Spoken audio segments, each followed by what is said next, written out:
Sound of drop fall into poison. I did play the demo, so I'm not playing right from the beginning because I didn't want to play through all that. But this is before, I'm going to replay some of it. So this dude here just saved her from jellyfish. That's what happened. Hiyoshi-san just stares at me in my flustered state. Alright, calm down, Mayu-chan. A wry grin appears on Hiyoshi-san's face and he motions in front of the souvenir stand before sitting down. Today I have nothing but bad memories in relation to the floor, so I merely lean against the wall. The gacha machines are still there, but the whole lineup is new, and I don't know a single one of the products. Same.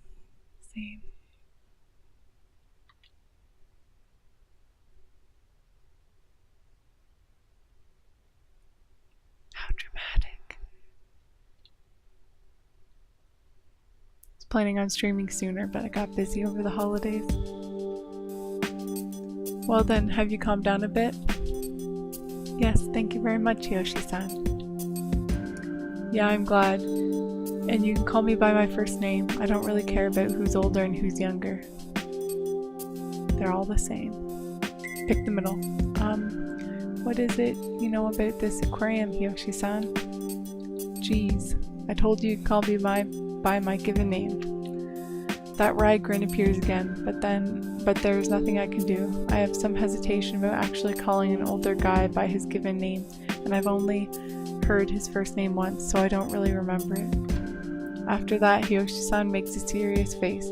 I think of him as a light-hearted person, but as his mouth straightens, his face seems very focused. Well, it's fine. At any rate, there's only one thing I know.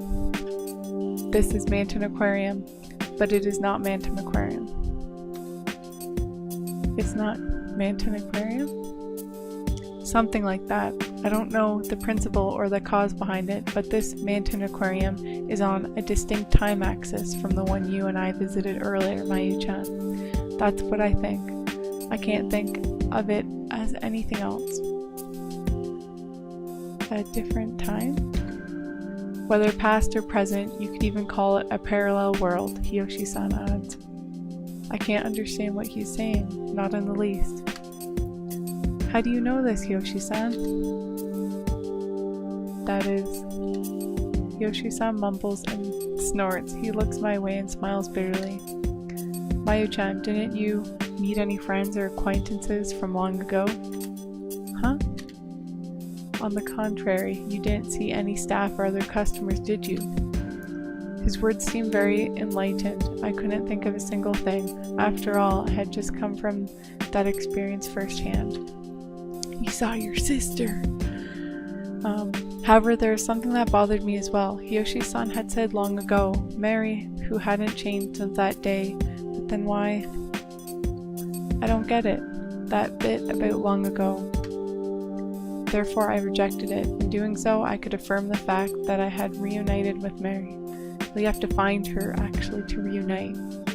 Is that so? It seems I said something a bit strange then. As he looks away and says this, I have no response for him. Staying like that for a moment, Hiyoshi-san says, by the way, and continues speaking. I think we caused the glass in the jellyfish tank to rupture. Oh, what caused? Was an expansion of gas from something within the tank. Yeah, they all are ruptured. So the gas expanded and ruptured the tank from within? If we're thinking about the cause, right, since there's no staff in a space-time distortion, then it's not strange for the oxygen modulator here to break down. Then it wasn't the work of ghosts? Dot, dot, dot. To my murmuring, he had no answer. Even if we have to force ourselves, we should think positively, right? For us to come here and there be ghosts, it's not something I can take. Can we get back to our original time axis or something like it? We can get back, definitely. Hiyoshi-san asserts decisively without looking me in the eye. Once again, he starts the next topic with a quick by the way. That girl I was with you, The one who seemed into the occult and stuff. What happened to her? You mean Himeno? Yeah, Himeno-chan. Weren't you together? I inflate my cheeks without thinking about it. When he notices, I become embarrassed and look down. I rest my hands on my knees and moving them up and down say, I don't know. You're a pretty easy read, Mayu-chan. Got into an argument, did you? It has nothing to do with you, Hiyoshi-san. Still, you do get that there is something foul about this aquarium, right, Mayu-chan? You experienced that yourself. Yeah, in the demo we saw like dead fish and like a severed head and yeah, lots of good stuff. At his words, a pang of pain surges through my chest. That room with the rotten corpses, the sudden cracking of the tank at the jellyfish booth. When I think that the same accidents could happen to Himeno, I instinctively lift up. Speaking honestly, I have no desire to see Himeno's face, but knowing that the whole aquarium is dangerous, I can't calm down. It's pretty harsh to your friend. What ifs, imagining possibilities alone, makes me want to cry. Wait a second, Mayu-chan. You must be tired from all that's happened. Moving quicker than I do, Hiyoshi-san's hand hold me back. I'll go look for Himeno-chan for you. I'm more knowledgeable about this place. You wait here. As he says this, Hiyoshi-san gives a thumbs up. It was a mystery to me. We had only just met today and had an inconsequential conversation, so I wondered why he had come to rescue me. He was even showing concern for Himeno. He was supposedly a total stranger, so why? Maybe he knows, like, you know, you when you're older or something, if it's like, you know, Axe's thing. Who knows? Without hearing my response, he starts walking away from where the jellyfish booth was. His face in profile made me feel very reassured. Please wait, I'll go. Well, we're gonna go. It's a horror game, can't split up. Please wait, I'll go. Somehow moving my heavy legs, I followed behind Hiyoshi-san. It would have been easier to leave it to Hiyoshi-san. However, Himeno is my best friend. So I can't believe we had fought. That reality can't be changed, so I want to go get her. Yeah, you gotta make up before she dies. Since the souvenir shop is near the entrance, Hiyoshi-san heads towards the closest tunnel tank. If Himeno is still in the building, then we need to look everywhere for her. I'm able to catch up with Hiyoshi-san before he enters the tunnel. I'm going too. Huh, Mayu-chan? I told you wait there for me. Can't do that. Besides, Himeno is my friend. On hearing what I said, Hiyoshi-san gives me a patronizing look while grinning at me. Looking into the tunnel from the outside, I realize it hasn't changed from the Manton Aquarium I'd seen earlier that day. Large fish like manta rays and sharks swim about. This is the tunnel tank. If you two went in order earlier, then shouldn't we start with the first exhibit? I nod as what Hiyoshi-san said is right. He adds right and walks on. I know there's something there and pull him back. Look over there, I say as I point to an area nearby that's visible from the entrance. As the silhouette becomes clearer on close observation, I become frightened. Something hops freely from side to side. It bounces about the tunnel numerous times and stops itself. After bouncing up and down on the floor several times, it ceases to move, completely exhausted. Oh, and this game I got on Steam. It was on sale for like $2, so that's why I bought it. The regular price isn't that expensive either, so it seems interesting enough to, you know, spend $2 and play it. Straining my eyes from far away, I can see that it is a fish. From what I can see, from 10 meters away, it has sharp fangs and a body as thin as a rail. That might be a cutlass fish. Hiyoshi-san mutters this, having laid eyes on the same thing I had. Still, fish aren't creatures that can hop up and down around a room like that. Get a better look. At any rate, let's head inside. I can't remember. One ends in death, so we should get a better look.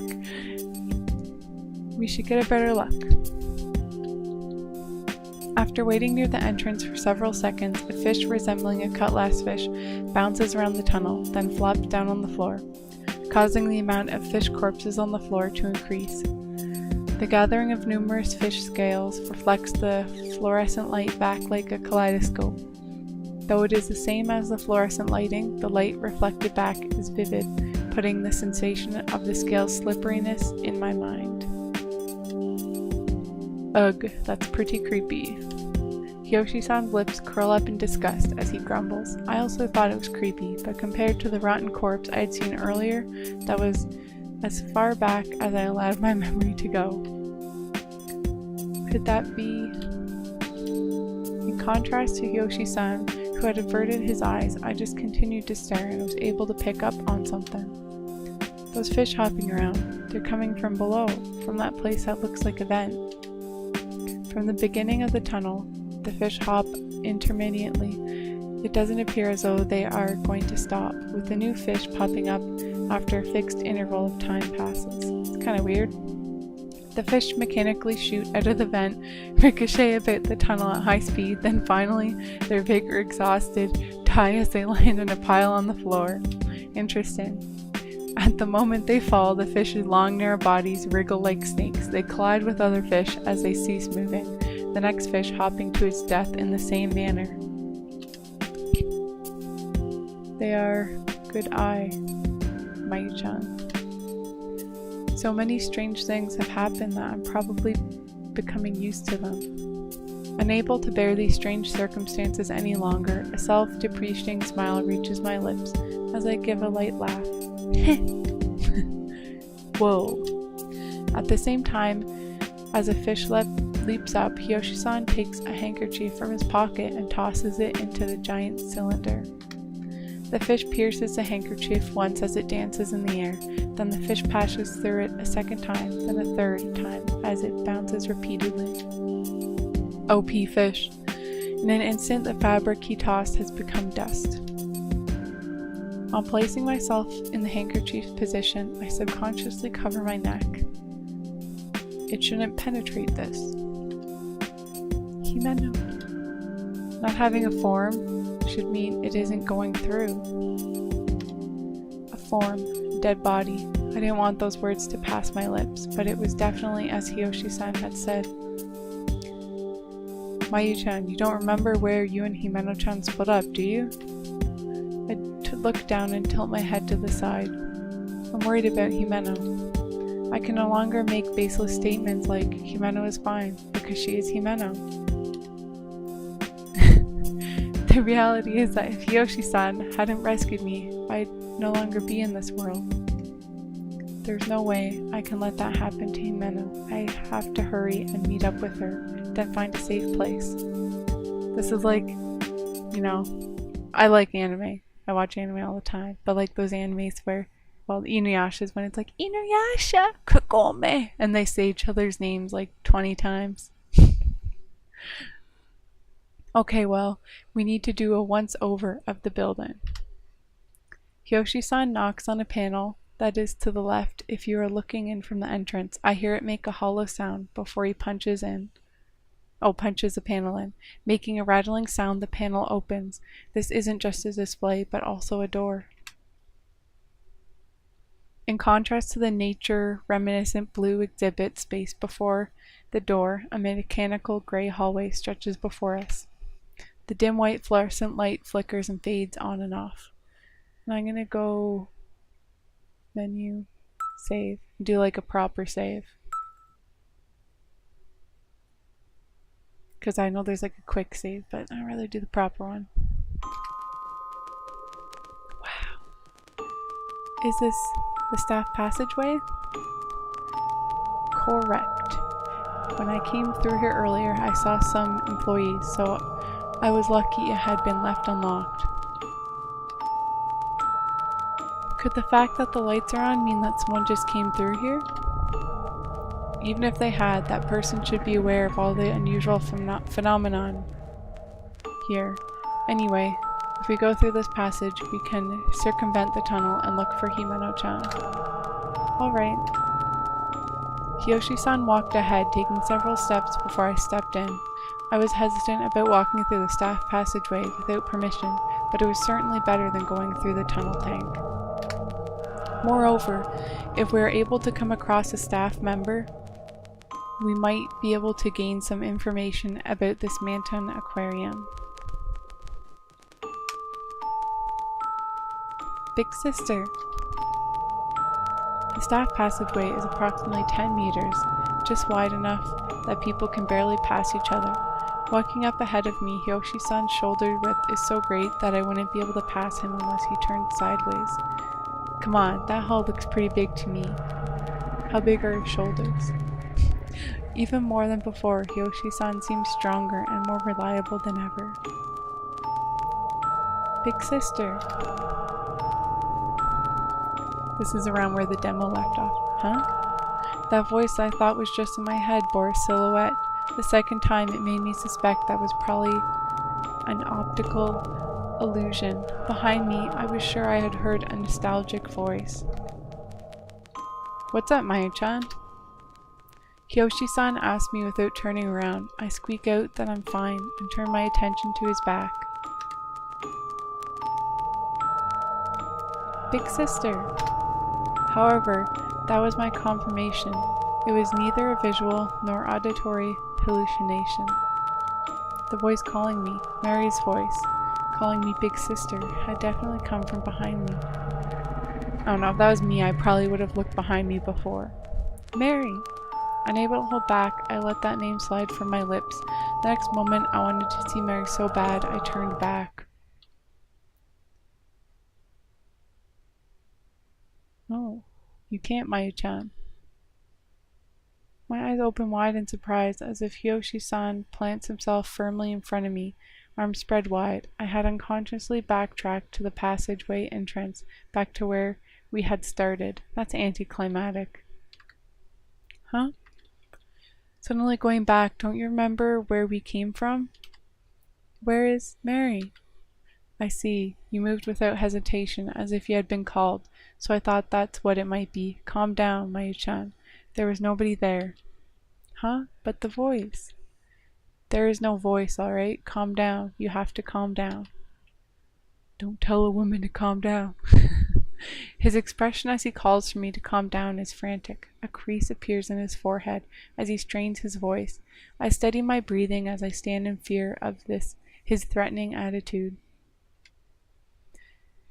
Breathing deeply, I keep my back against the wall of the corridor. As my determination rises, so does my body temperature.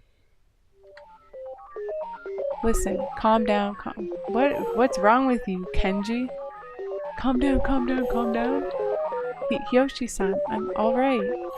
Calm down. Oh, are you alright? Huh?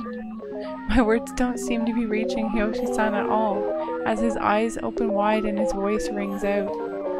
Like a broken DVD player, he cannot move past that one syllable. Hiyoshi-san? I back up instinctively. However, as if he's completely unaware, Hiyoshi-san just keeps yelling in a strange voice. Hiyoshi-san, please tell me you're okay, aren't you? 3 meters away from Hiyoshi-san, I peer at him. He sways his legs unstable, but he's definitely moving towards me. Yeah. Almost at the same time, the strange voice stops. He falls over on the spot. As if his power supply had been cut off, he suddenly tumbles to the ground. The sound of him flopping on the ground sends a chill down my spine. What happened? I'm not familiar with what you would call ukemi, but I know the way he fell is dangerous. Are you injured? Sitting down, I extend a quivering hand. It's probably a bit rude to the person who saved me, but he would understand. For at this moment, the image of his strange behavior is seared into my mind. Dot, dot, dot. Even when I call out to him, there is no response. But if I strain my ears, I can hear shallow breathing. Thank goodness he's alive. That alone is enough to satisfy me. There's something I can rely on with this mysterious aquarium. What in the world was all that? Still having my doubts, I am, for the moment, relieved. What should I do? Can't just leave him unconscious and defenseless while I proceed further into the staff passageway. Well, you could, but yeah. On the other hand, carrying someone an entire head taller than I am is impossible. Hiyoshi-san, please wake up. I call his name over and over, but he still doesn't respond. Hello there? I hesitate a bit, and then I touch his back. Ugh. Putting all my strength into it, I am able to roll him onto his back. His body is now facing up with his eyes closed. His chest goes up, then down to form a breath. Hiyoshi-san. I can't make the distinction between where he is just asleep or has passed out. I have never seen someone who has lost consciousness. I take deep breaths to keep myself from giving way to panic. Other than the sound of Hiyoshi-san's breathing, the sounds of machines running echo. Sometimes I can hear the sound of my own breathing. I'm alone. Technically, I'm not alone. My awareness of the situation quickly turns to anxiety. I'm all alone inside this incomprehensible Manton aquarium. The only other existence I can rely on, Hiyoshi-san, currently has his eyes closed. Hiyoshi-san, please wake up. Growing impatient, I shake his shoulders. He doesn't even moan, and his lack of a reaction only increases my anxiety. So I call his name in a louder voice. Whether or not my voice reaches him, his eyes flutter open. On closer inspection, he has distinct double eyelids. Interesting. Thank goodness you're awake. Huh? Oh, that's creepy. Are you looking down on me too? Hiyoshi-san, what? I'm Nanakobi Mayumi. I'm not looking down on you or anything like that. You do? Oh, he looks really creepy now. Screaming, he grabs my left ankle as I squat next to him. His strength is good. How are you? It's unthinkable compared to his gentle demeanor from only moments ago. His rough hands dig into my soft skin. Terror rages within my heart as his first brush with a man's real power. Please stop. Whenever he seems to be losing his grip on my leg, he tightens it more. Every time I verbalize my pain, his grip intensifies a little further. My concern for him is gone, only the feeling of his rejection remains. Well, he was a bit creepy at the beginning, talking to like a high school girl when he's like quite a bit older. You little. I realize that little by little he's pulling me closer to him. He really is that strong. I haven't done anything. Ow, Hiyoshi-san. Gripping my ankle tightly, Hiyoshi-san pulls himself up little by little. His chest is huge and the muscles in his arms bulge and form a mountain shape. Is he now gonna come kick his arse? His face lacks the appearance of sanity and his eyes are looking in different directions. Oh, that's creepy. They roll without end, seeming as if they will go completely white. Though I intended to put distance between us, I am unable to do so. As if coaxed, I am pulled closer to him. No. Rejected. I am being rejected. The one's doing it. You all. It's creepy.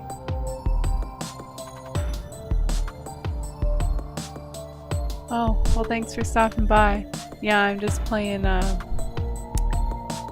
like a visual novel horror.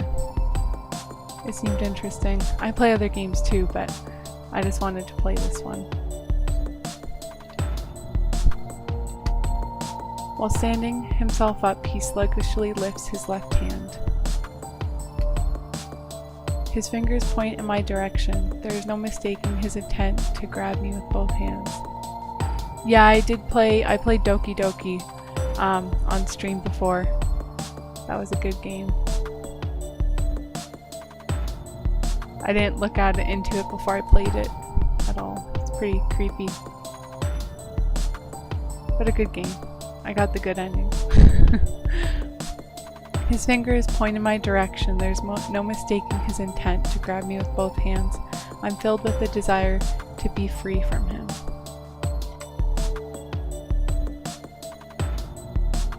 I have a feeling I'm gonna die. So let's see. Menu, save. There we go. Call out, shake off his right hand, kick about. Well, I don't know. Kicking seems like a good idea. Let's do that. No, no. In time with my words of rejection, both my legs jerk frantically.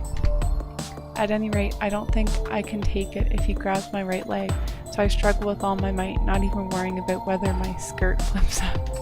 Interesting. He is as strong as before, but his movements are slow, somehow allowing me to continue my resistance. Huff, huff. Nevertheless, between the pain and my resistance, my stamina is fading rapidly. Before I realize it, my haggard breath is louder than a machine's motor. Oh, I think I made the wrong decision. Don't reject me. You should be more accepting.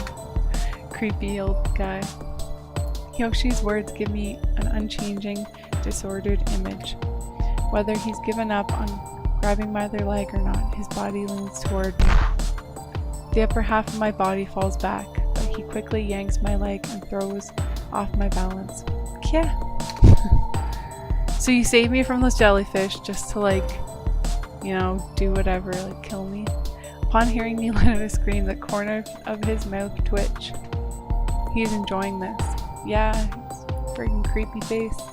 He's enjoying watching me lose the ability to resist. His expression makes this clear to me. One more thing has become clear to me. That is that I can no longer see him as the Hyoshi-san I once knew. I'm sorry. Even so, my conscience is tugging at me. My words of apology are proof of that. I use the heel of my boot to kick Hyoshi-san, who pulled himself up in the nose. My skirt flutters up and I reflexively hold it down. Is that even necessary to say? Gah. Seizing the opportunity, Hyoshi-san yanks my left leg hard towards himself. I just play a variety of games. Like I played Deceit, 7 Days to Die, a few like RPG horror, visual novel horror games, just kind of anything. You know, I like playing whatever. Whether it is because of his hesitation or not, my other leg slides free of his right hand. What kind of games do you play? A single line of blood trickles from his nose. The heel must be harder than I thought. Upon seeing the blood, I shut my eyes immediately. However, I realize I no longer have the luxury of instinctually worrying about him. Pulling myself upright, I break into a run in order to escape him. In no time, he has moved in front of me. I had more videos on my channel, but over the holidays I didn't have any time to stream, and you know, for I don't know, a few days. So I guess Twitch removes some of your older videos. So yeah. That kind of sucked. I want to get away from Hyoshi-san. With that one thought, I decided to go in a direction unknown to me. But I'm always open to, like, you know, recommendations for games. Kicking me, isn't that impudent? Could the stench on the sole of that shoe be Ruka? Or is it Miki? Ha ha ha. Creepy laugh. I hear him say after getting about 5 meters away from him. I quickly regret turning back. Feels good, doesn't it? That's fine. That's just fine. Hyoshi-san yells, writhing on the floor. The transformation of the one who had rescued me is too devastating. Even so, there is no changing the fact that he tried to hurt me. I understand somewhere in my heart that, through no fault of his own, he is no longer sane, and the desire to protect my own body is winning inside of me. Well, that makes sense.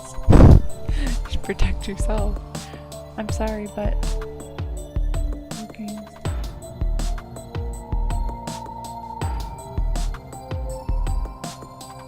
Yeah, that's a good variety. I love zombie games. As I shut my eyes, I turn away from Hiyoshi-san. I'm sure he isn't looking at me anymore. In other words, he is no longer conscious of anything.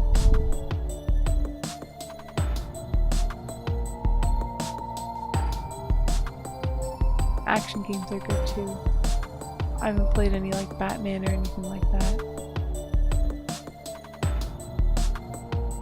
Oh, 2-week limit? I don't think it's been 2 weeks since I last streamed, but it doesn't matter.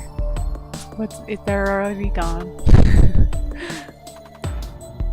His voice attempts to stop my fleeing legs many times, but no matter how fast he is, I've already decided to head for the exit of the staff passageway.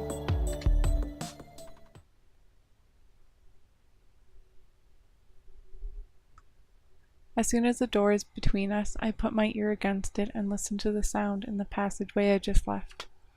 However, it is only my violent pulse and not Hiyoshi-san going crazy that I can hear. Honestly, I almost feel relieved. Being separated like this leaves me feeling worried about him, but at that moment, I don't have the time to spare. Like Corpse Party or something. You go in a different area and you can like go to different dimensions, not see each other again. I wonder if this is wrong. No. It's natural that I'd have these doubts. Single player games?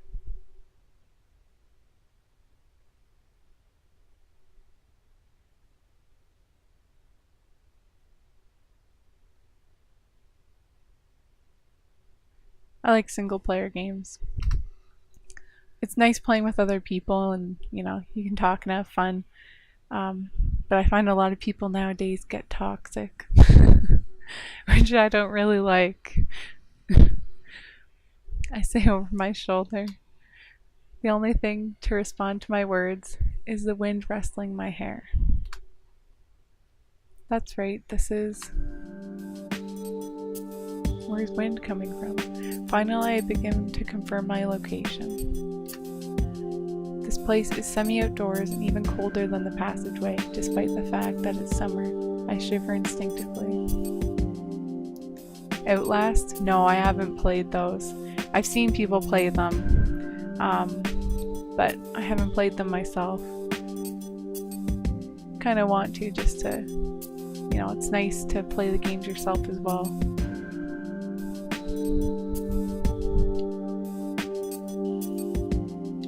That's okay.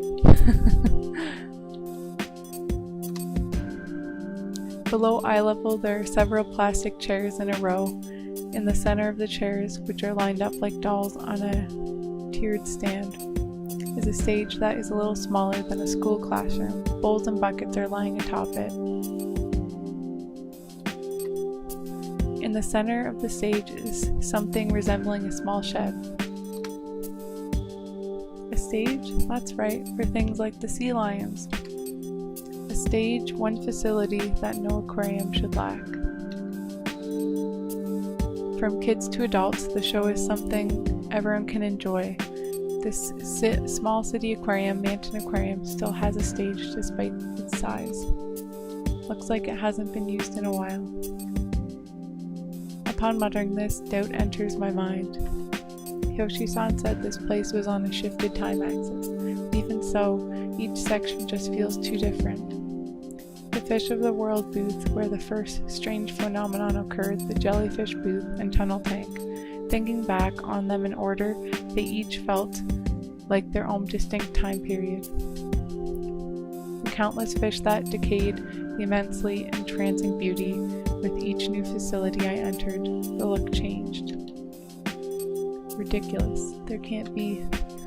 I start to say, then shake my head. I don't know how many things I had thought impossible have come to pass here. This crazy theory, perhaps. Never mind, I have to find Himeno. Maybe she's crazy too. Pushing my doubts to the edge of my mind, I head down the stairs for the guest seating toward the stage. Should leave like little notes or something. Huh? This is... About halfway to the stage, I find a booklet on top of a seat that is thick enough to contain about 50 pages. Manton Aquarium's guidebook is written on the front cover. That's all I see, just the name and nothing else. This has a map inside. I suddenly realize as I'm finishing my sentence. Since Himeno has our map, this is definitely going to come in handy. Well, why wouldn't I try to read a little bit more? Who knows, maybe something terrible will happen. Thumbing through the pages, I see that it has an introduction to Manton Aquarium. Other than that, there are bits of trivia about the fish on display. Like that the Pariachu is the biggest freshwater fish, or that the orca communicate using ultrasonic waves. I want to read through this later. Same. Though I don't want to part with the guidebook, I detach the map from it. Not knowing what might happen, I come to the conclusion that I don't want to carry anything bulky. Okay. That's a good idea. Could throw it at the fish though or something though. Suppressing my desire to sit down and read it, I return the guidebook to the seat. Staff room. There might be someone there. Probably not. On weeknights, they hold the adult-targeted Manton Aquarium exploratory tour. It supposedly shows off the other side of Manton Aquarium. For that expedition, pathways that customers are normally unaware of are printed in the guidebook. According to the map, there appears to be a staff waiting area. It seems they don't stop there on the exploratory tour, but the place itself is printed on the map. If I go there, someone may be there. Looking at the map, I wonder which way I should go as I follow the route. It seems there are two paths to the staff room. The first path is through the passageway I went through earlier. The other seems to be through an underground passage connected to the inside of the shed on the stage. Even though it's labeled as underground, it is more accurate to say it is one floor down. I still don't know how Yoshi-san is, so I think I should take the latter path. I'm scared. After all, Himeno, where are you? Lowering my defenses, these weak-hearted words well up inside me. I mumble them as I step onto the stage. Following those words, anxiety descends upon me. You? I am right here. Uh-oh. No way, Himeno? I doubt that voice, which seemed ready and waiting on me, was an illusion. No way, that's cruel, Mayu. Himeno?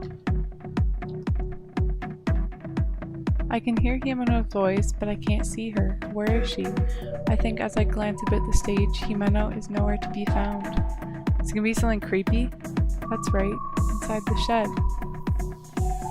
When the shed at the edge of the stage enters my line of sight, I head for it at double speed. The floor is wet enough that it seems I should slip, but somehow I hold on and move forward. The inside of the shed is as if a waiting arena and a warehouse had been combined into one room. The fishy stench is probably from the stains from food used during the shows. In the past, I had seen a fish thrown to a sea lion that caught a ball with its nose.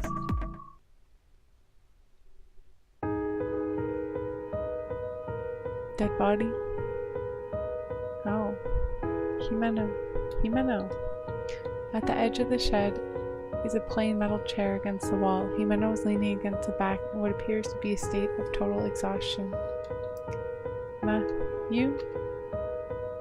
I have so much to say to you, Himeno, because seeing her face, any thoughts of our argument are completely blown out of existence. Words that found no form are forever pushed away. Well, your fight was over something stupid. The fact that she is alright, all on its own, makes me happy. She doesn't look alright. It's fine. First of all, calm down. Oh. Oh, that doesn't sound good. Himeno, what's wrong? Ack, huff. Mayu, don't make that face. There's nothing to worry about. I have a lot of things to say to Himeno, but my words get caught in my throat.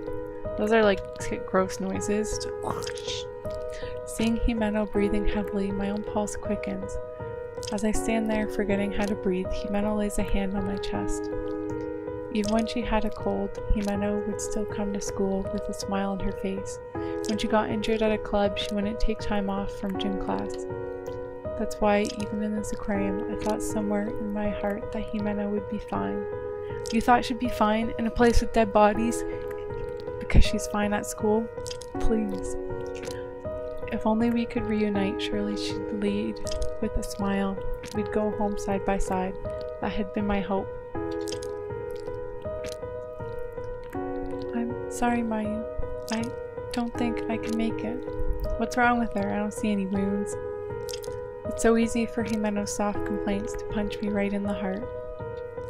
With just that one phrase, I dropped to my knees in front of her.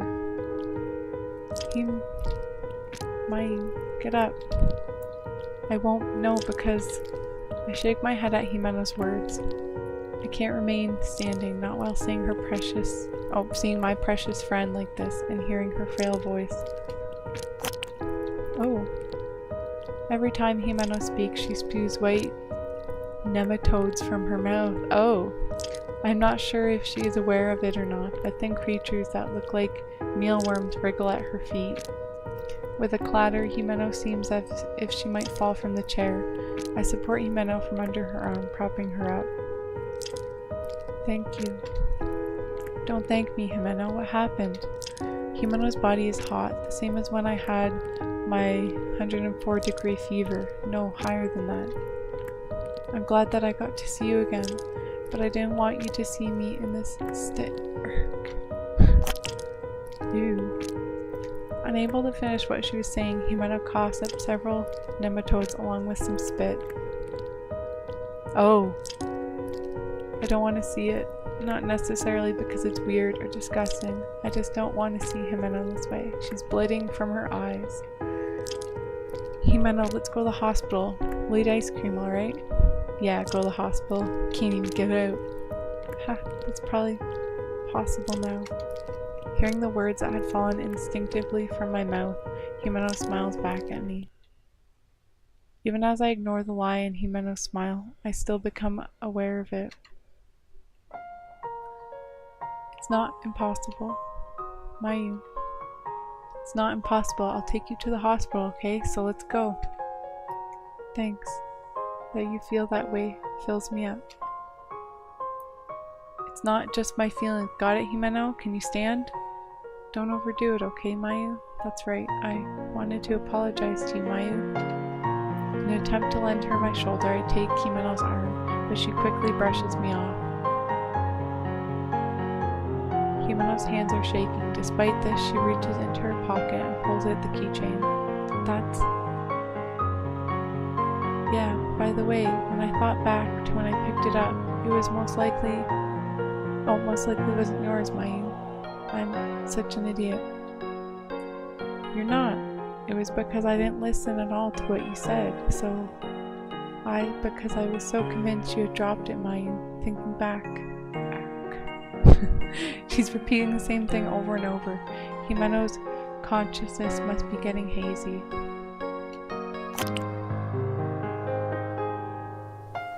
Every time Himeno gets choked up, she vomits up viscous sputum and lively bugs. I wonder what happened. Even so, I can't look away from Himeno. I get the feeling that if I don't look at her face, I will never again see her smile. I don't think I'm being over dramatic or anything of the sort, since I had never heard of someone throwing up bugs. Yeah, I might try that then, because they are pretty cool games. Here, you take it, Mayu. What? This keychain?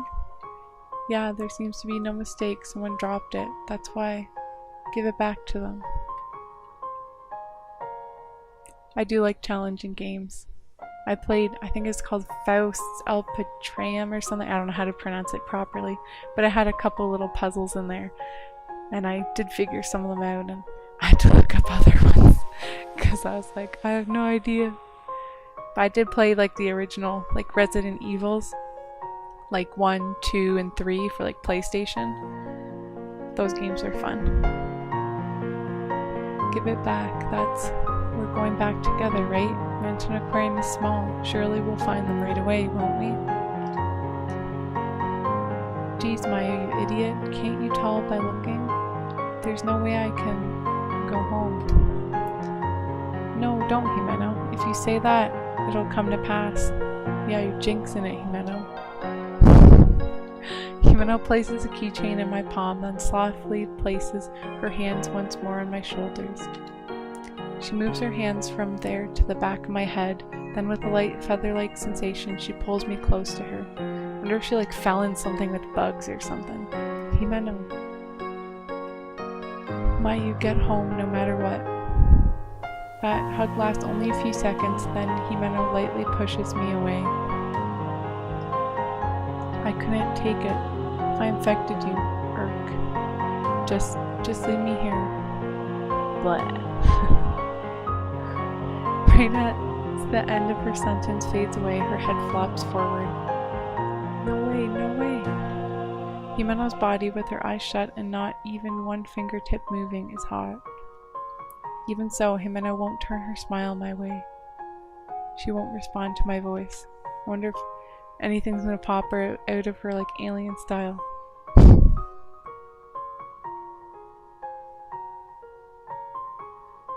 No way, there's just no way. Without a second thought, I hold Himeno. She said I might get infected, but that doesn't matter to me. Having welled up inside her mouth, nematodes crawl about Himeno's puffed up lips. Experience feelings of intense denial. I wipe away a nematode and crush it. All I see is Nemo, a Nematoad. A murky green liquid remains on my finger. I quickly rub it off on the floor. She's moving? I hear an accent. I'm from Canada. So I don't know if I really have an accent, but you know. She's moving. With her chest so close to mine, I can feel a pulse. No mistake, it is a heartbeat. Pulling away from Himeno, my trembling hand somehow lands on her left breast. Having sunk into that softness, I definitely feel a pulse going ba-dum ba-dum. Perfect. She's alive. Himeno, I'm so glad. Unless it's just those, you know, things inside of her. Just like that, I forgot about ripping off the filth and sit down. Even with the bugs getting into her body, as long as she is alive, I think I can... Oh, it can work out somehow. I won't even consider the possibility of it not working out. But I can't think of a concrete way to save Himeno. Within my completely blank mind, there is only anxiety and fear. Did I do something wrong? Is this person going to die? Having slumped more than sat down, a third person's voice reaches my ears.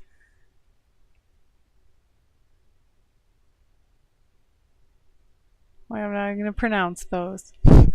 Those aren't supposed to infect humans. I wonder what exactly could cause something like this to happen. Hee. If the situation wasn't what it is, I would immediately preserve some of them in a petri dish. Wow, you creepy. What? From behind me, a cold voice interrupts my thoughts. In contrast with the feverish Himeno, that voice clings coolly to the nape of my neck. It is a woman's voice I've never heard. Huh.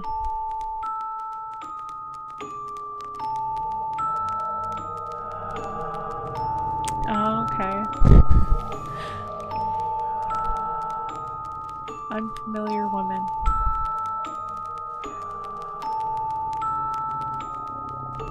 I figured. It's a pity I cannot collect this precious sample. I don't have the luxury of time right now. I must find that child quickly. My, what a cute girl. What is it? Might you have come to the aquarium to have fun with your friends?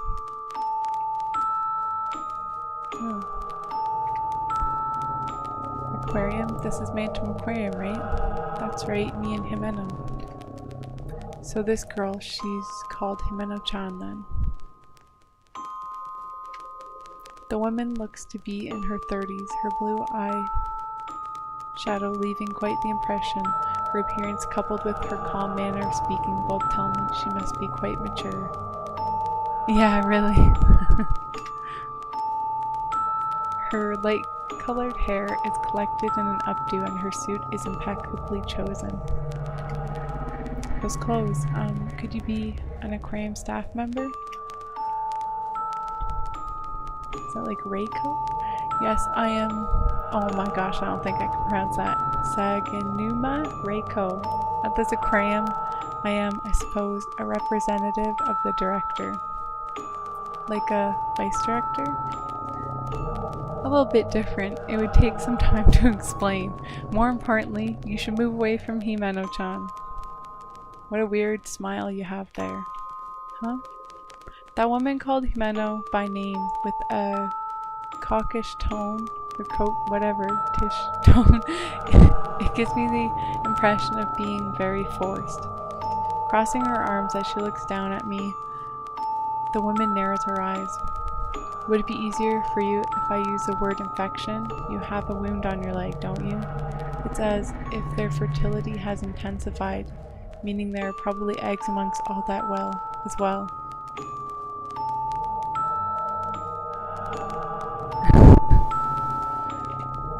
What? She doesn't appear to be dead, but it is only a matter of time. You can no longer save Himeno-chan. Please wait a second. It's fine to leave her like that. After I finish my business, I'll take her with me as a— Oh, that's nice. Take her with you as a sample. The corners of Sanguinima-san's mouth widen as she says this. My fear of this woman is even greater than my anger at Himeno being referred to as a sample. Even though someone right in front of her eyes might die, she is smiling. How in the world can she make that face? Because I can't understand. I'll just say Reiko-san. Seems terrifying to me. Please wait. If you're a member of the staff, then can't you take me to this building's first aid room or call an ambulance or something, since Himeno's alive? Seems you care for Himeno-chan a great deal, so try to imagine this. If you die because of her, think about how Himeno-chan would feel. Himeno-chan is alive. Please don't say something like that. I'm begging you. Please save Himeno. I am not a doctor. It's not possible. Moreover, I don't think the rescue workers would want to respond to such a hopeless call. Huh, harsh. Reiko says this blatantly in a cruel voice. Her voice is colder than the first time I heard it, like water that has frozen over. She can't be saved anymore. Every time those words come from her mouth, my pulse grows louder and quicker. My blood is rushing through me fast enough for my veins to be worn down from within. That's not good enough. Please save her. Please save Himeno. Before I know it, I'm facing her and pleading. However, my desperate pleas are being shattered by her cruel smile. I don't like disobedient children. I also have work to do. Important work that matters. You have work? This place isn't normal. Isn't that something a staff member should get? After fear makes a lap through me, I push aside my emotions. Leaping over my fear and anxiety towards this woman, I wholeheartedly just want to save Himeno. Not normal? Whatever do you mean? As an aquarium also serves as research institutions, the situation itself isn't normal. Now is it? I don't understand at all. That's enough. No matter how much time I spend here, it won't help. If you wish to join me, you are free to do so. Free to join you? Reiko-san, aren't you staff here? Are you saying you don't know anything about this aquarium filled with nothing but phenomena? I don't understand a word of what you're saying. Are these good things? I'm telling you, I'm going now. If you wish to die along with her, then just sit there staring about like that. Later I'll study you in full as well, though one sample is more than enough. Wow, lady, you're harsh. I shudder as a chill runs up my spine. I am finally able to understand that this isn't a joke, that she is saying she sincerely doesn't care about whether Jimeno lives or dies. Wait, please. Well, I think Jimeno's already past saving. She was bleeding from her eyes. It's pretty severe. You have wasted enough of my time. I must hurry and find that child. The last bit of what Reiko-san says is inaudible as she runs out from the small room on the stage. Being neither harmful nor harmless, that's the type of person she is. Thinking she could point me down the one path that leads away from Jimeno and I dying together, with just one phrase, I am thrust down to rock bottom. Jimeno can't be saved. You're realizing now. A single phrase bounces around my head numerous times. You gonna stand up out of that muck? No, no, no. Turning it over in my head with such frequency, the truth Reiko-san has stated is becoming engraved upon my heart. I can no longer hear the click-clack sound of her heels. Instead, what resonates is the sound of drops falling from my eyes. If you're having doubts, then just die. Huh? Who? It is a girl's voice much younger than Reiko-san, around the same age as me in fact. I turn towards the voice coming a short distance away from where I'm holding Jimeno. Oh, it's that lady bumped into earlier. A slender girl who is a little taller than me, with eyes a slightly different color than Reiko-san's cold eyes, looks down at me scornfully. Her long hair is tied back, dangling behind her like a tail. She is a bit different from Jimeno, but is still a girl in fashionable attire. Why are you comparing them? I watch her with cautious interest as she glares at me. What's this all of a sudden? Who knows? I'm just annoyed with you since I hate people who are so wishy-washy. Wishy-washy? You think you can just show up and know how I'm feeling? I don't know. I'm not interested. I feel irritated at this girl who knows nothing of my circumstances, showing up with all these complaints. To think that Reiko-san left and now this. She is directing her futile impatience at me as well. The girl is calm but speaking fast. Hearing such a tone, I can't go on without saying something back.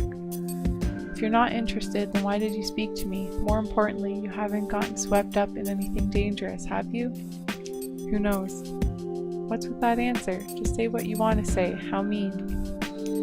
When this girl started speaking to me, it raised hopes somewhere inside of me.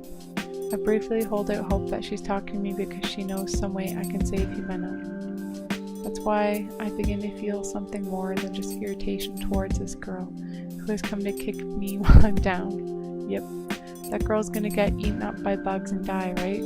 But parasites aren't all that quick or efficient. What are you?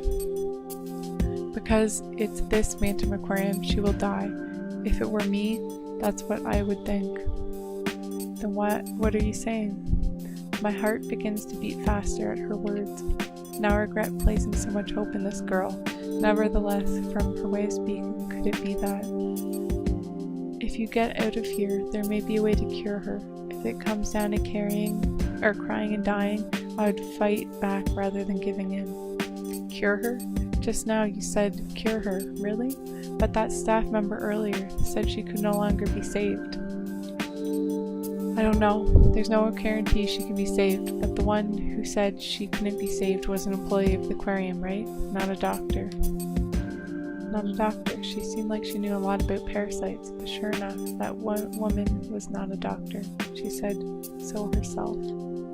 Also, this girl said something previously that caught my attention. Earlier you said this Bantam Aquarium, right? What is this place? If you know, then tell me. Don't take me for a fool. But I don't know, since this is an aquarium where nothing but dangerous things happen. I want to know how to get out of here. I can't save Jimeno. Which path you take is completely up to you. I don't have any more time to worry about other people. I'm just saying, if it were me, I wouldn't quit until I was dead. Upon making her blunt assertion, the girl heads for the innermost part of the shed. Somehow, in contrast to the employee earlier, she has entered from the side of the stage. If you don't have time, then why are you encouraging me? Encouraging me upon saying those words, I give an awkward feeling. The cutting assertions she made in a blunt tone, and the words she said to me weren't exactly kind. Well, she was nicer than that other lady. However, I find them kind in the moment. It isn't that I can't save her, nor is it guaranteed that I can. Having received even a small amount of hope, my tears have stopped. Yeah, you're wasting time. I told you already. I was just getting annoyed. Without looking back, the girl walks away. Sitting on the ground, huddled close with Himeno, I think over the two possibilities in my mind. Oh, is it going to give me a choice? Since it's unlikely that I can save her, should I just stay here with her a second longer? Should I believe this girl's words and escape from this danger-filled aquarium? Two possibilities balancing on a scale. Why would I stay here with her like this? I kind of want to see what happens, but I don't know. The depths in this will take a while to read. Let's go to menu, save right there. I'm gonna look for. No, I want to see what happens. Yes, that's best. The possibility that I might be able to save her is low, isn't it? It isn't zero, but it's close to it. I can't carry her around the aquarium with me, so I'll definitely have to leave Minnow here in this shed. In that case, there's no guarantee I can get back here. With things like the rupture at the jellyfish booth and Hiyoshi-san's sudden change, the dangers present in Phantom Aquarium are innumerable. If I die along the way, I'll be what you call a dog's death. Separated from Himeno, the both of us are dead. No, I want us to be together. Still squatting, I hold Himeno even tighter. Her feverish body occasionally chokes up, then Himeno vomits out several nematodes. Several parasites squirm at the base of my throat. Ew! It's alright, it's okay. No matter what, it's okay as long as I'm with Himeno. And I think you get achievements. I have no idea how much time has passed. I no longer have a sense of time, but not more than an hour could have passed. My body's no longer my own. The depths of my body have been corroded with fever, and I no longer have any feeling in my hands or feet. I can no longer feel the softness and warmth of embracing Himeno. My vision is filled with countless lines. It feels as if something is actually crawling on my eyeballs. Oh, nice! It's like strain. This is my body at the moment. The lines covering my vision are probably all the same as the bugs eating away at Himeno's body. But this is fine, as long as I can be with Himeno. Before I realize it, my own consciousness has melted away. I can no longer see Himeno's smiling face. What, she was smiling while she's being eaten by parasites? Is that love? Nah, that's not love.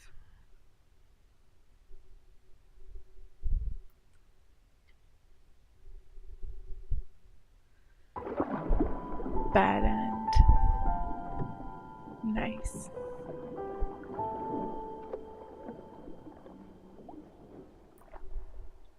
Okay, here we go.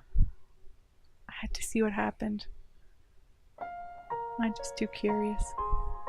Okay, so I'll go to load and I'll load that. I didn't get a little pop-up thing for Steam. I didn't get anything for that. Okay, look for a way to the aquarium. That's the one that makes the most sense.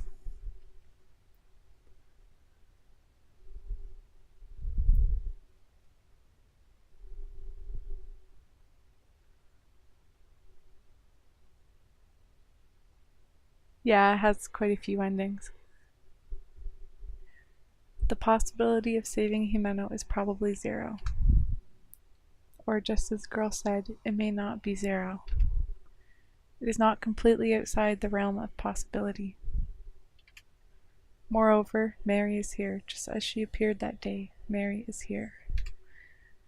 It's nice when there's different endings, because then, you can see all the bad ends, and there's sometimes like normal or a good end, but it takes a lot longer to get through the game. This aquarium where nothing but oddities occur, Himeno's condition, is also an undisputed abnormality. Reiko-san herself said that the parasites eating away at Himeno were ones that wouldn't normally attack humans.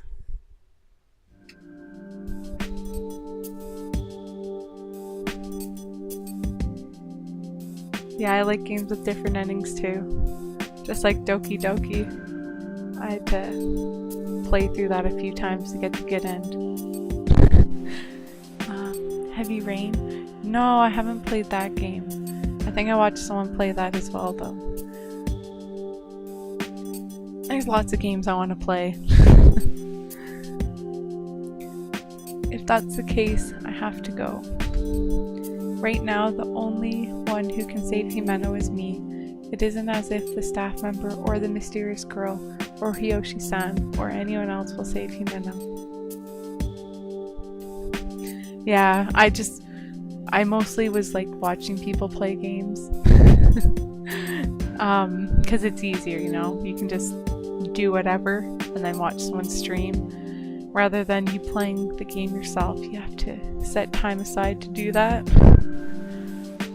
I have to walk on my own two legs. If I don't, Himeno will not be saved. At the same time as I stand up, I accept that determination. I have no time for my heart to be breaking.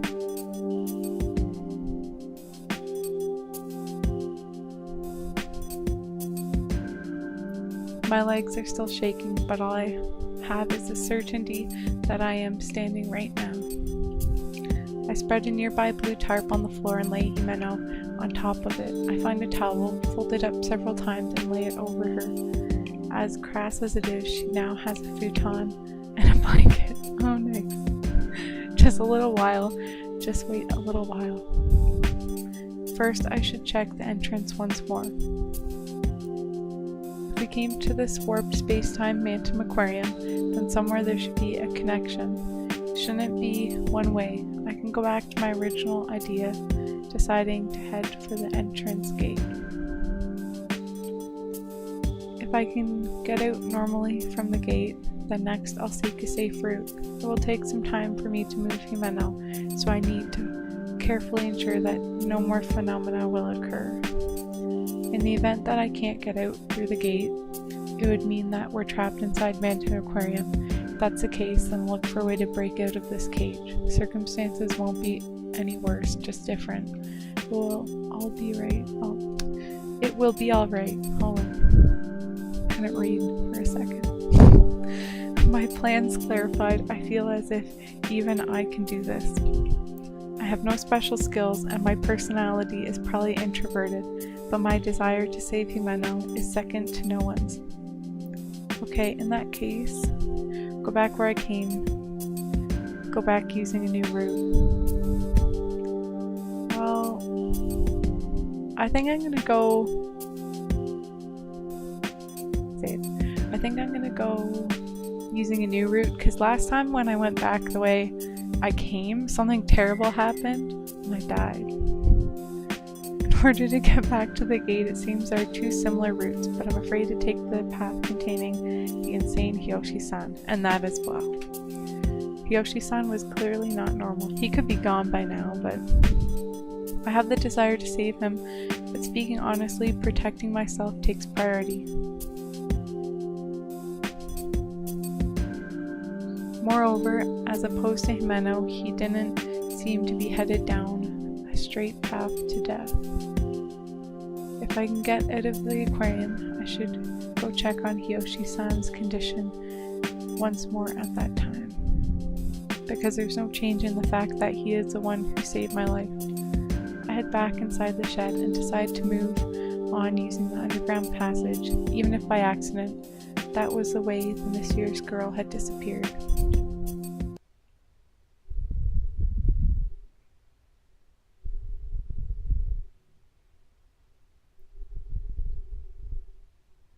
Opening the door, I step down a rusty stairway.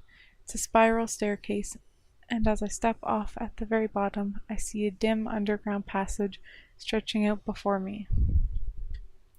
After going down the passage a bit, I run into a door. It seems that if I do not pass through this room, I cannot proceed. Upon slowly opening the door, I see several computers and various other machines. Send an email! Since I see lots of levers and dials with numbers and up/down symbols on them, this must be where all the machines in the aquarium are controlled. They probably control the tank temperature, oxygen, regulation, lighting, and such from here as well. At any rate, I should keep moving.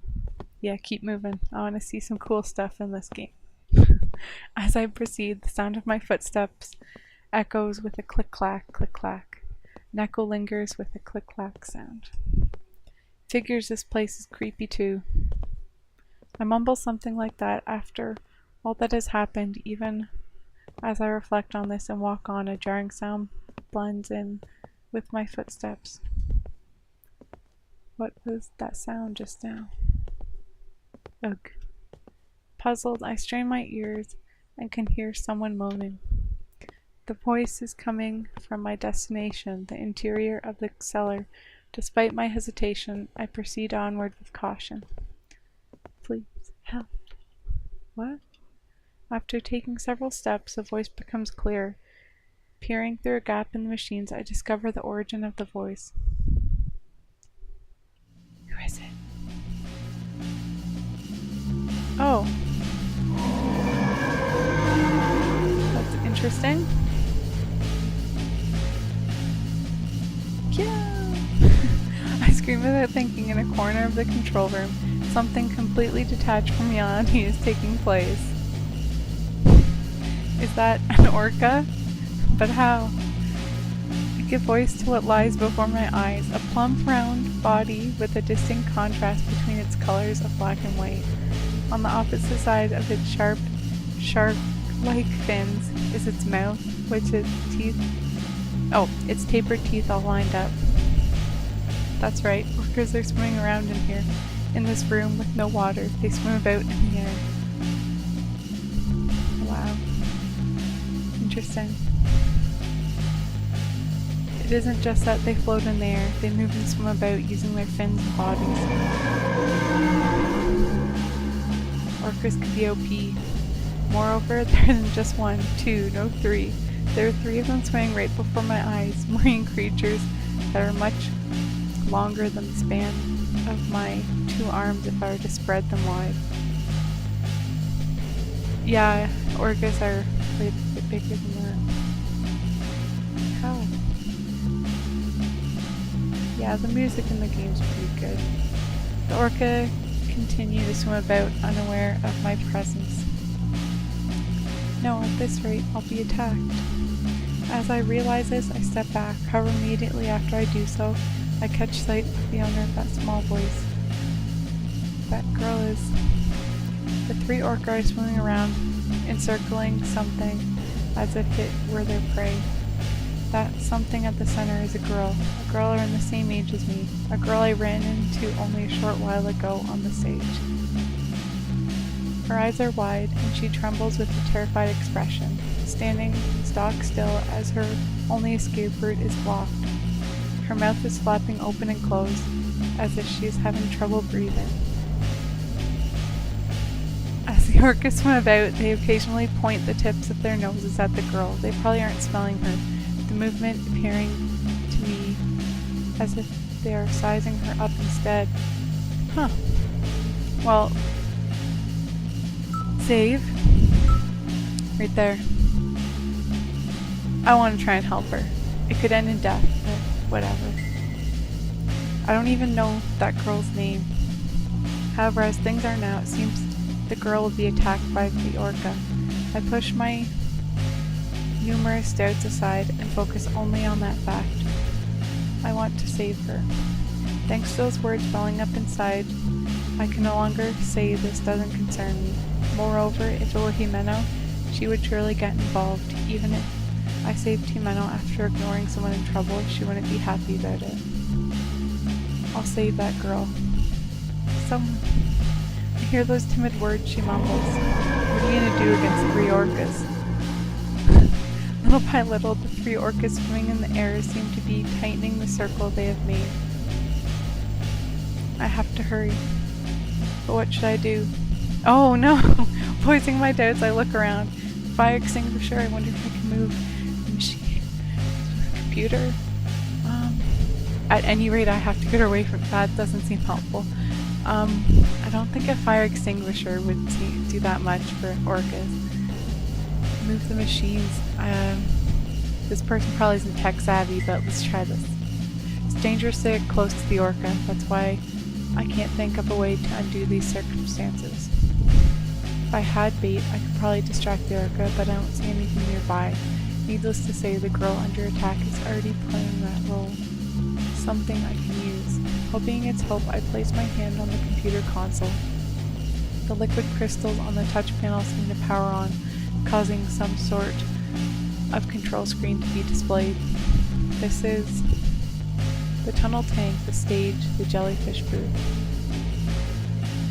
Aside from those, the names of various facilities in the aquarium are displayed. From this computer, I can probably access each of those facilities.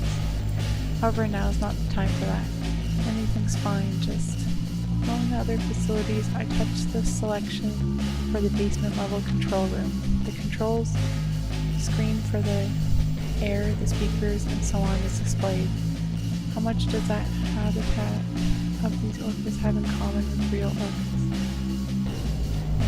Realizing I don't have time to think it over, I decide the temperature setting are the best place to start. It's ideal for humans, but it could burn the sea creatures. It's no use, this will take too much time. The roar of the air is fierce, but there's little change in what I can feel on my skin. Use the friggin' sound thing. There has to be another way to use it. Use its sense of pain, use its sense of hearing, use its sense of smell.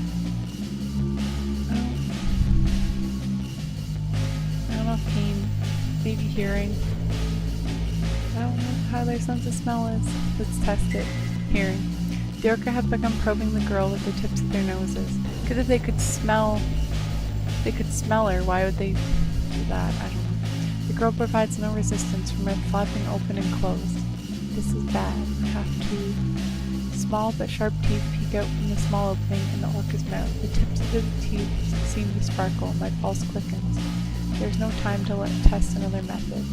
I have to find some sort of solution from within the machine right in front of me. Speakers. I discover the volume sitting on the liquid crystal display and hazily recall something inside my mind. Sound, ultrasonic waves. Their sense of hearing. I remember something I saw on TV about orca and their environment. Dolphins, whales, other similar species use sound for communication. The various species make noise and can comprehend that sound. These are creatures with excellent hearing. Anything's fine, just some noise. Put on some rock music. That's my only hope, I think. Or the Rickroll. If I can make it have enough sound, I can probably tell the orca. Setting aside my feelings of patience, I set the volume as high as possible. All that's left is where the playback comes from. I wonder where the sound comes out, huh? At that moment, chills run up my spine. The girl and the 3 orcas are at a periphery of my vision. Then I wonder what in the world it was that just brushed against my spine. Could it have been, it's another orca. Despite trying to keep it under control, my heartbeat has rapidly increased. Sweat drips from my forehead. There's one more orca here now, 4 in total. As I realize what is happening, I suddenly feel my legs floating. Not just that, my entire body is floating about. Did I pick the wrong one? No, there's no way I could be floating in midair. My body has taken a buoyancy and is floating. Come on. I thought that was a good, option. I try to speak, but salty water flows into my throat. This is underwater. Without realizing it, I've ended up in the ocean, unable to breathe. I am suffocating. This is bad. Not only does it seem like I will drown, but the orcas are at my back. My eyes have finally grasped their enormous stature. On the other hand, the backdrop of the basement has disappeared, the computer and machines. I can no longer see any of it. It's no good if things stay as they are. I'll be attacked. I'll become the orca's helpless prey. My hands wriggle about and seize a long, narrow pole. As I am prodded by the tip of the orca's nose, my body gives a violent shake. The giant orca has the intensity of a semi-truck. The force from being pushed causes the pole I grab to spin about. Gah. The orca opens its mouth right before my eyes. The fangs, which I have seen only from a distance, seem very large at point-blank range. No. Pulling my body back, I begin to float slightly away from the orca. The velocity at which I am floating backwards is still much slower than the speed of the orca's approach. As I'm trying to use the pole I'm holding in my right hand as an axis, I begin to spin. Falling victim to the current created by the orca's movement, I lose hold of the pole. An orca approaches from the front, seizing me. No! I want to save that lady, though. Oh, wait. Just as Orca's fangs graze my head, a screeching kee sound reverberates. Kya. My body hits the hard floor with a thump. With hard, ragged gasp, I realize I can breathe. What? The sea water that once surrounded me now gone. I am once again in the place with all the machines, as if a filter has been placed over my ears. Cannot hear clearly. Strange, more importantly, that girl. There's nothing where my eyes land. Seeing that a shadow has fallen over me, I look over my shoulder. Yeah, that noise was kind of annoying. Oh, so I did save her. The girl from earlier is touching the machine. It seems as if she is talking, but I can't understand what she's saying because I cannot hear. As if someone has covered my ears. On top of the computer is a microphone spun around. It's the type connected directly to the machine. Right, accidentally, the howling and the clicking sound. You made a bit of a hearing. Oh, so she did it? So I didn't even do anything.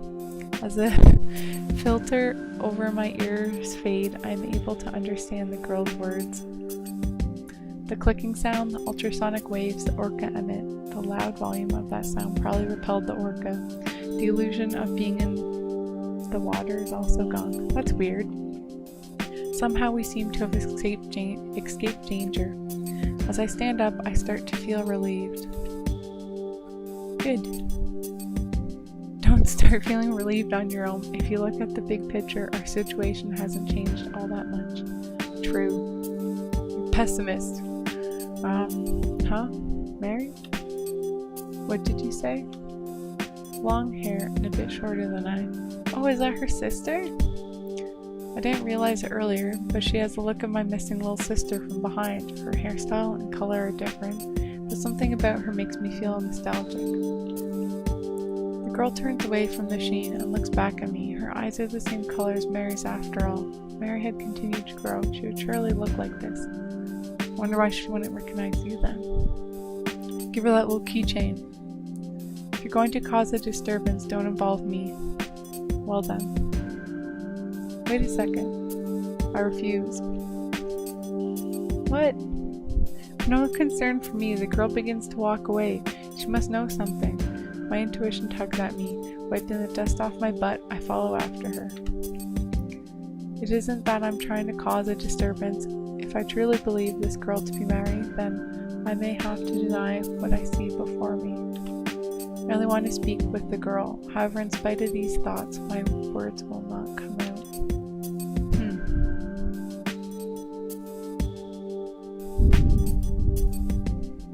I am searching for my little sister who went missing here 5 years ago. You look a lot like her, that's all. So, is that why you saved me then? No, that's not it. It's just you were in danger, so I don't get it. Well then, tell me what you know about this Manton Aquarium, because my little sister and my friend, Mary and Jimeno, I want to save them. Himeno, that girl from earlier, you able to pull yourself together then? The girl stops walking for a bit. In that moment of inaction, I am able to reach her side with small steps.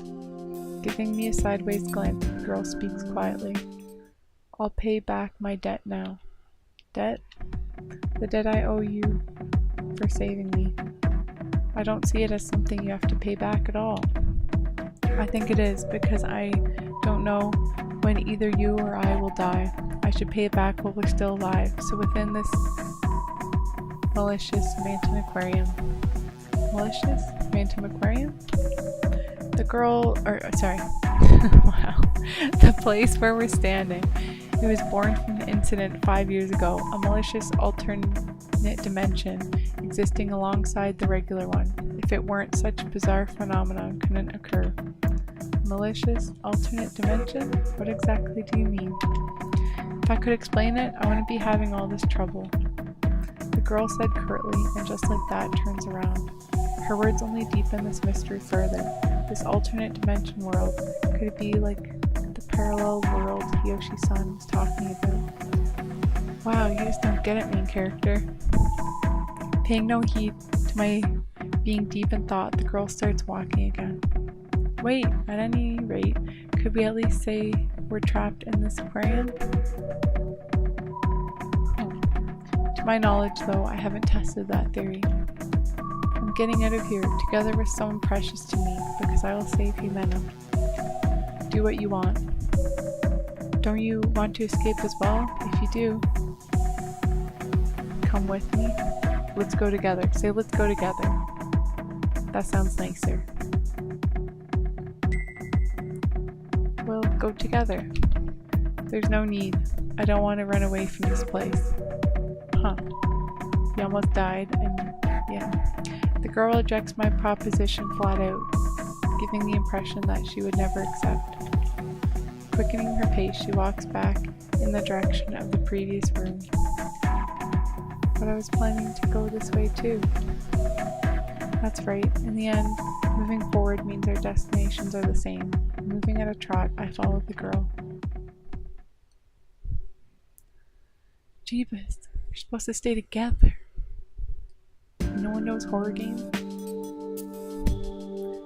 There are stairs at the end of the underground passage. Climbing those stairs leads to a waiting room for staff. According to the map, it seems this waiting room is connected to the passageway where Hiyoshi-san went crazy. Warn her about the crazy dude. However, I cannot hear any particularly strange sounds.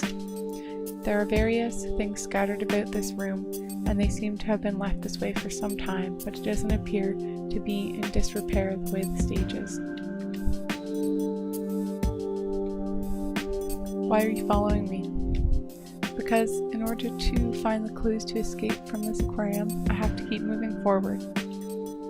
Is that so? By the way, can you tell me your name? If you're going to ask someone their name, you should give yours first. Great, I'm Kanobi Mayumi. I'm usually called Mayu. How about you? There's no need for me to tell you. That's suspicious. The girl mixes a sigh in with this brief conversation, thinking that I'm the one who feels like sighing. Somehow the conversation has come to a close. Why are you so rude? Though her attitude toward me is cold, she has shown no outright aggression, reassuring me that I am no longer alone. It feels like someone was here recently. I mutter on spotting someone's clothes and partially consumed sports drink. As if having reached the same conclusion, the girl returns my glance. In this aquarium, each room is completely different, being completely ruined or being in use like this room. You think so too then? She's surprisingly receptive to what I said. The girl sits down on a sofa in the staff room, motioning for me to sit opposite her. She seems to be telling me she wants to talk everything over thoroughly. The phenomenon of Manton Aquarium, you mentioned how every room is different, but I think that each door you take is different. Yep. What exactly do you mean? hoped you'd be sharper, but you're a blockhead after all. You have also experienced opening a door to find things have changed, am I wrong? Yeah, I have. Things like hearing strange voices or having a normal person go crazy. The girl places her hand on her chin, a serious expression appearing on her face. I didn't think she would listen to what I had to say at all, but apparently Manton Aquarium is the exception. You said also. Does that mean you have as well? When I entered one room, I was choked by the stench. I thought it was from the tanks not being filtered, but no matter how many rooms I passed through, I realized the situation in each room was completely different. It was the same for me. Thinking I didn't completely grasp the situation, I tried going back the way I came. When I did so, the situation was completely different, the first and second time around. At first, the fish in the stinky tanks were swimming about. Do you get it? When you open the door, the circumstances of the room change. At the very least, the doors are the key. After hearing your story, I'm convinced. So is it my fault that guy went crazy because I turned back? After saying this, the girl rises and adjusts the hem of her skirt. Well, I'll be off. Wait a minute, shouldn't we share information? Like what things are like in each area? There's no need, it changes each time you open a door, so all of our experience up to this point are in the past. What if it's like that movie Cube, and there's like a pattern to the madness? With that cold attitude, the girl puts her hand on the exit door. Somehow I feel that trying to stop this girl from going alone is pointless. Slumping my shoulders with the realization that I will once again be alone, I discover a book lying on the sofa. Were you sitting? Oh, where you were sitting just now. Is that a diary? A diary? Could it belong to one of the staff of Manton Aquarium? The girl reacts with sudden interest and returns to the spot facing me.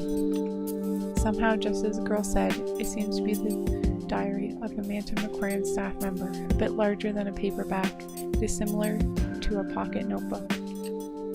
Let me see it. The girl takes the diary from my hand and opens it.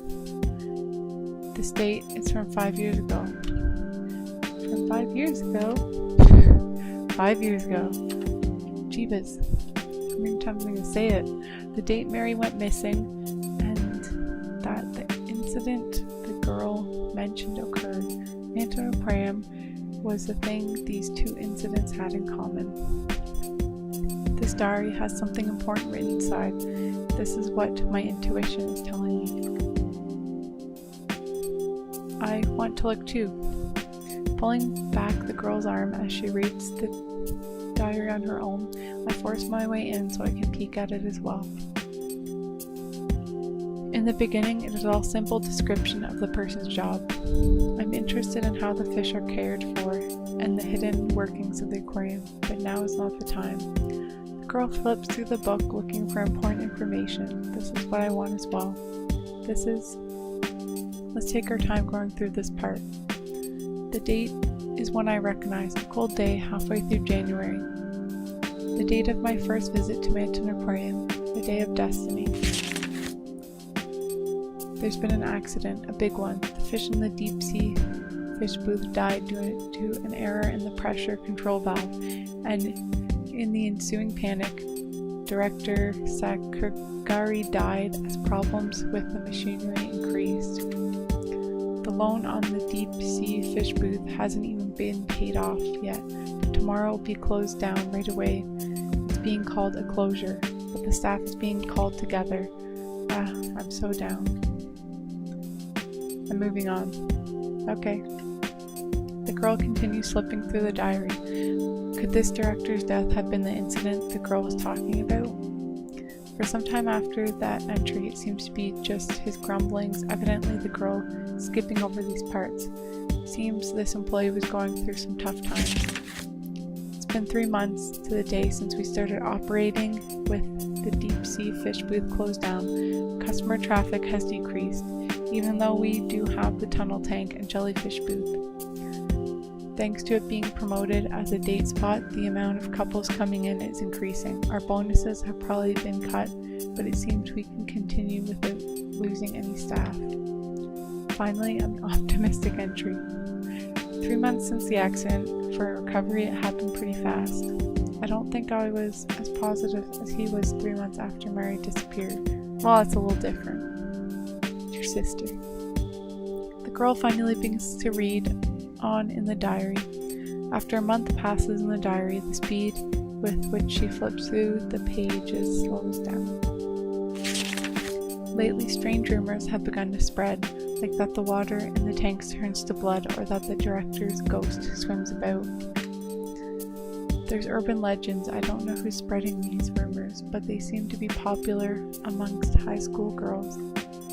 Thanks to that, the amount of high school girl customers is increasing. It's probably a one-time boom. Once the boom is over, there's no doubt that the amount of customers will recede in contrast. They've been around for 5 years, these rumors. The girl nods at my words. She still doesn't take her eyes off the diary. Though the rumors should be fading into obscurity, they seem to be steadily increasing in their grandeur. I've been asked things by girls like, the director was killed, right? It was a murderer, right? That shouldn't be happening. Well, it's fine as long as the girl is cute. Wow. For a second, a scowl appears on the girl's face. The staff person's candid thoughts aren't really reassuring. It would probably be impossible for anyone to remain neutral about this, so I can sympathize with the girl's sullen expression. Even amongst the staff here, rumors have begun to spread. Even those who are decent adults are keeping them alive. I want Kozuki to stop with the "there are so many fishy things about the accident in the deep sea fish booth" and playing detective. The girl pauses briefly as she thinks something over, but when she realizes I'm looking at her, she flips the page noisily. That Kozuki, he's been out for 3 days now. He's pushed his luck too far by encouraging these rumors. It doesn't seem to be just someone skipping work. The girl's puzzled expression gives a hint of something more. That guy, ever since he came back, he's gotten weird. How are the fish? How is the ghost? I'm the only one that's actually listening to him. From here, the writing gets messy. It does. Don't play around. Stop messing with me. What's going on? Kozuki drowned to death in one of the tanks. Oh. I thought he'd been going too far with these rumors, but he was a good guy. Everyone else has started calling it a curse. What's going on, damn it? Again, someone died in Manton Aquarium, and he was a person who was active in spreading the urban legends. With that, the rumors would become easier to swallow for children and adults. Something is weird. Lately, deaths amongst the creatures we have on display have increased. After all our work to recover, management is hitting a slump again. The weird rumors aren't going away either. Why can I see the ghost of a girl inside the aquarium? So over the top, I don't get any of it. The two of us continue to read intently. Lately I'm seeing fish everywhere, as if seeking prey. I have a ferocious appetite. Come to think of it, I started to think that rumor in particular might be true. After the closing of the exhibit, I've seen a girl with long hair. Even though it's June, she's wearing winter clothes. There's no doubt about that. Oh. What? Without my noticing, the word slips out. No, that's wrong. Denial appears in my mind. The girl notices that I've fallen into a strange state, and she curtly says, "Concentrate." Either way, I'm already concentrating. I take a deep breath and steady my breathing, squinting to follow the words of the diary. I've gone crazy, or so many of them say. What's crazy about me? I haven't the slightest idea. This is an aquarium, so it shouldn't be weird for there to be fish everywhere. Look, even as I write this, they swim around me. There's a clownfish. That's weird. This is Probably the same phenomenon as I experienced. Yeah. Fish swimming about even in places with no water, and had to be connected to the phenomenon in the underground control room. Even with this girl and I having experienced being attacked ourselves, it feels like I'm still resisting this for some reason. Lately I feel like I'm going to drown. I wonder if my body is weakening. Nevertheless, everyone is so cruel. Even if I were to start drowning in this room, no one would help me. Why don't you just stop going to work? Drowning with no water there. That's, yes, the same phenomenon. And by this room, maybe the room we're in right now, the staff room. I want to go ahead and quit. I'm at my limits. Fish are swimming around everywhere. No matter where I go, I feel like I'm drowning, and no matter what, no one believes me. Ever since Kozuki died, I'm miserable. The next entry is the last. Yeah, let's take a look. I wonder if my past life was as a fish. Recently, I feel no resistance in the water. I wonder what that means. Who knows? The girl closes the diary and places it on the table with the dull thud. Maybe turn into a fish. The last entry in the diary was July 10th, or in the same time of year as now. Because one of the bad endings in the jellyfish thing, you end up turning into a jellyfish.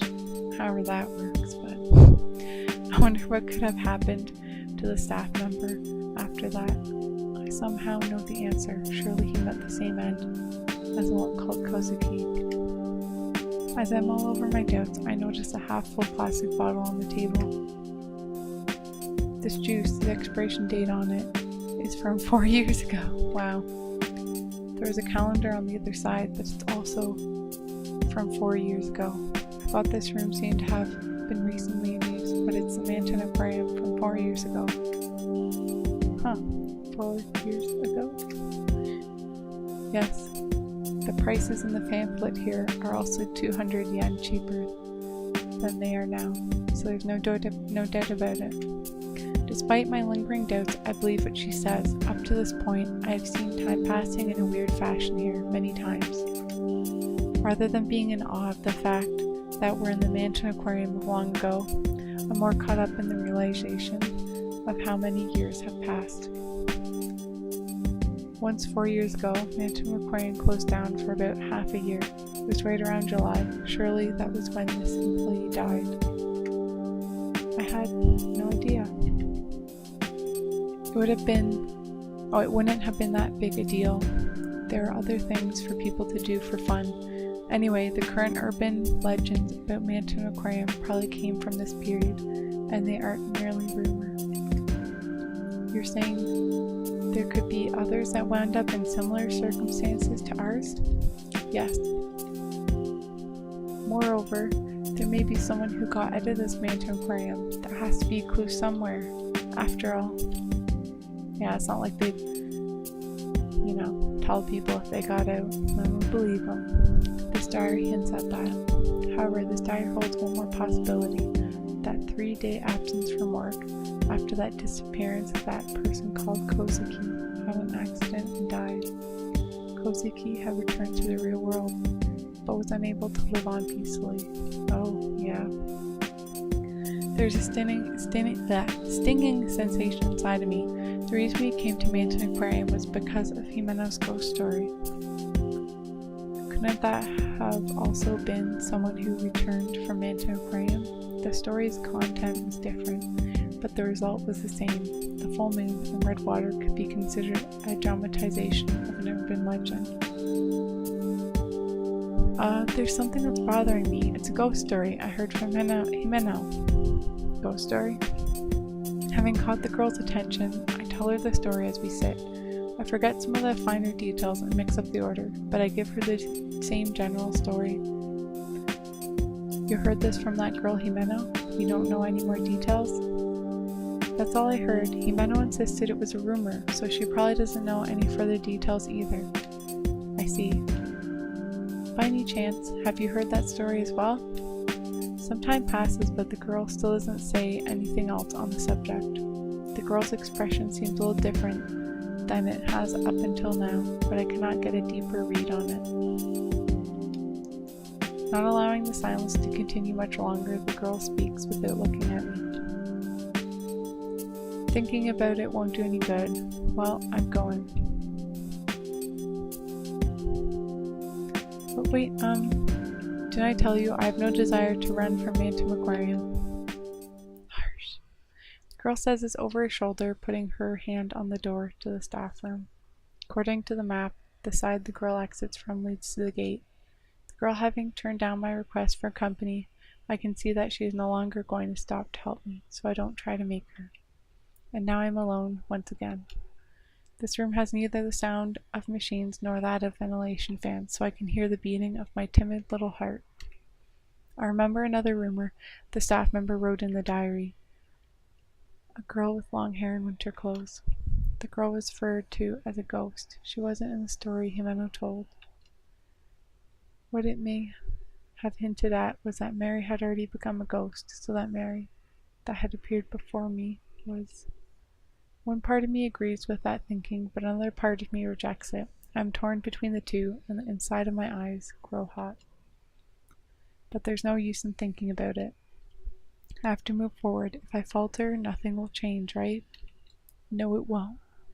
I'm alone again, but it isn't as if I don't know anything.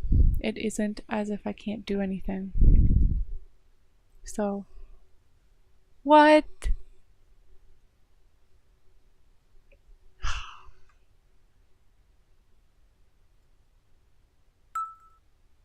Save over there. And I have a whole bunch of different save points. Save Himeno. I have to save...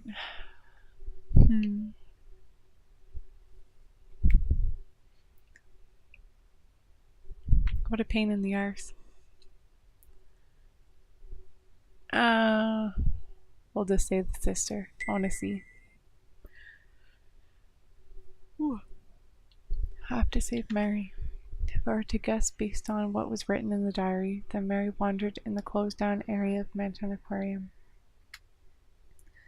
If that's the case, I have to bring her home. Even if I flee this Manton Aquarium to save Himeno, I can't just leave Mary behind. Well, you should be able to save them both, technically.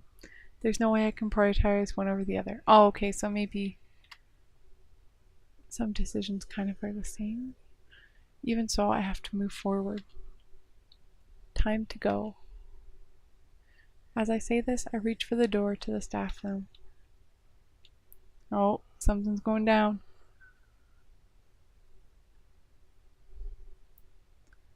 Sound of drop fall into poison. Fade away.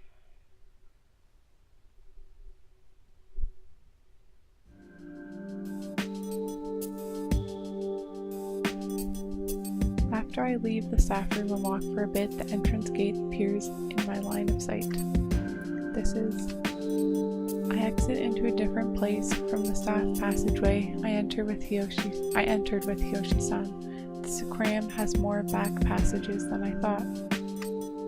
Thinking it over, I've almost walked the entire aquarium. The only places I haven't visited are places for authorized personnel only and the closed-off deep-sea fish booth. Must be a tiny aquarium.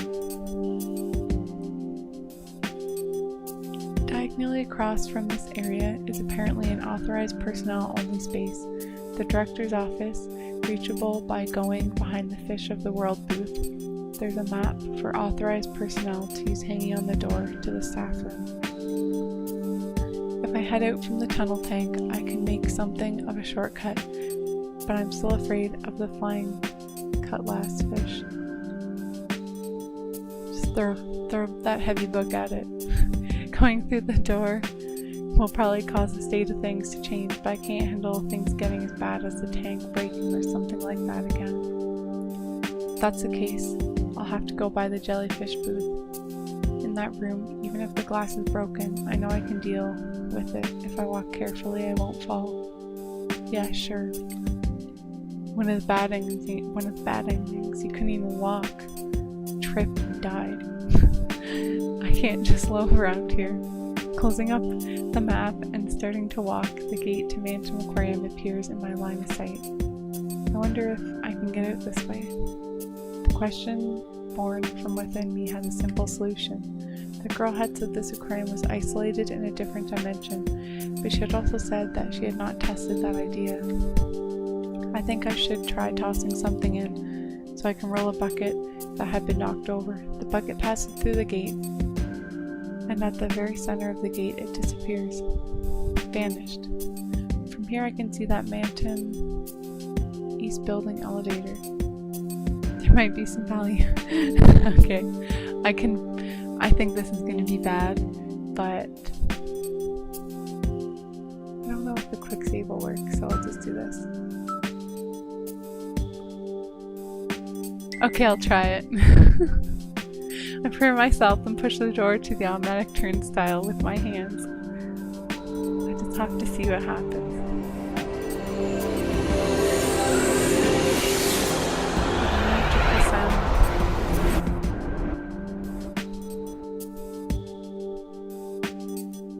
What? For some time my consciousness feels like it's gone hazy. When my head clears, I can hear the sound of chatter.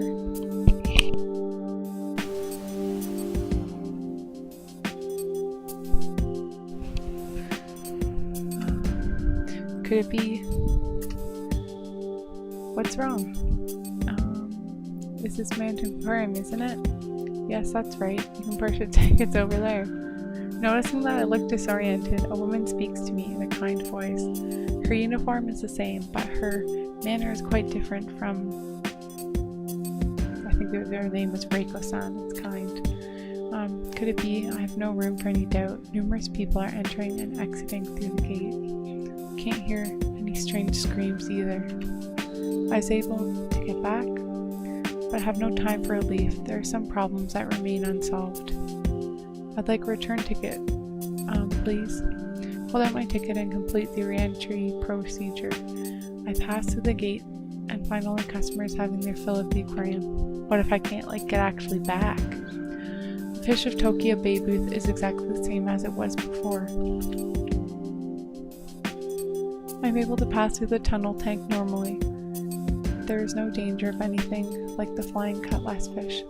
It's like Ripley's aquarium, the tank thing you walk under. In the Fish of the World booth there are tons of brightly colored fish. There are no mummified dead bodies or fragments of destruction. The jellyfish booth is as pretty as ever, however with no phenomenon taking place. This only causes my uneasiness to grow. I can't get back. The fact that I came back but now can't return is quite a contradiction. But that's the way it is after all. I want to return to that Manton Aquarium that is full of phenomenon, different dimensions, side-by-side worlds, parallel worlds, whatever they are is irrelevant. I just need to return to Himeno's side. What do I do? Reload the game.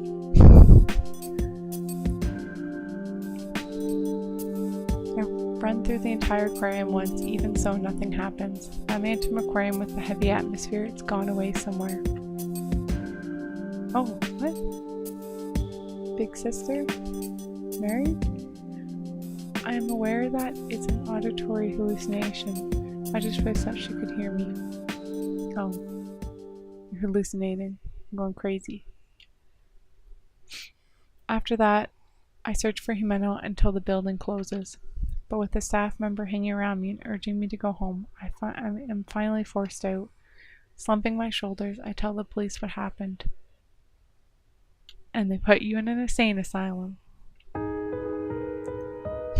5 days ago, Himeno's parents filed a missing persons report. Despite my frantic feelings, no news comes about Himeno. Ah, a clownfish. On my end, I haven't had any major accidents.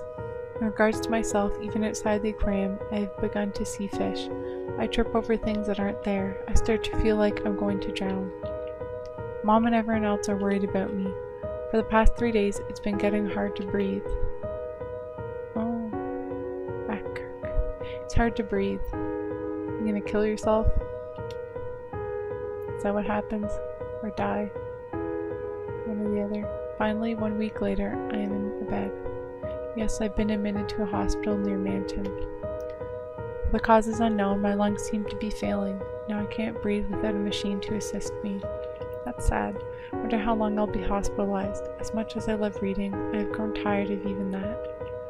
From the hospital window, I can see the top of Manton East building. Himeno. Even though I want to speak her name, my voice won't come out. My trachea is just too weak for it. If I can, I want to eat ice cream once more. My beloved cookies and cream with my beloved Himeno. At the end, the future of the reckless. Okay, so, well, you don't die, but you end up in a hospital. Just wondering, because in the beginning of the game, I think someone is having trouble breathing or something, and they like jump out of a window and kill themselves. Yeah. Well, interesting.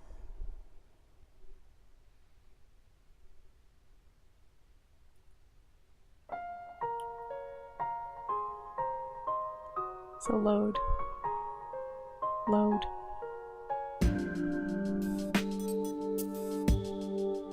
No, I should stop. My test having gone well. Still isn't a guarantee that I can get back to Manton Aquarium, where phenomena are happening. Even if I succeed, I'll be separated from Himeno. Yeah, good choice.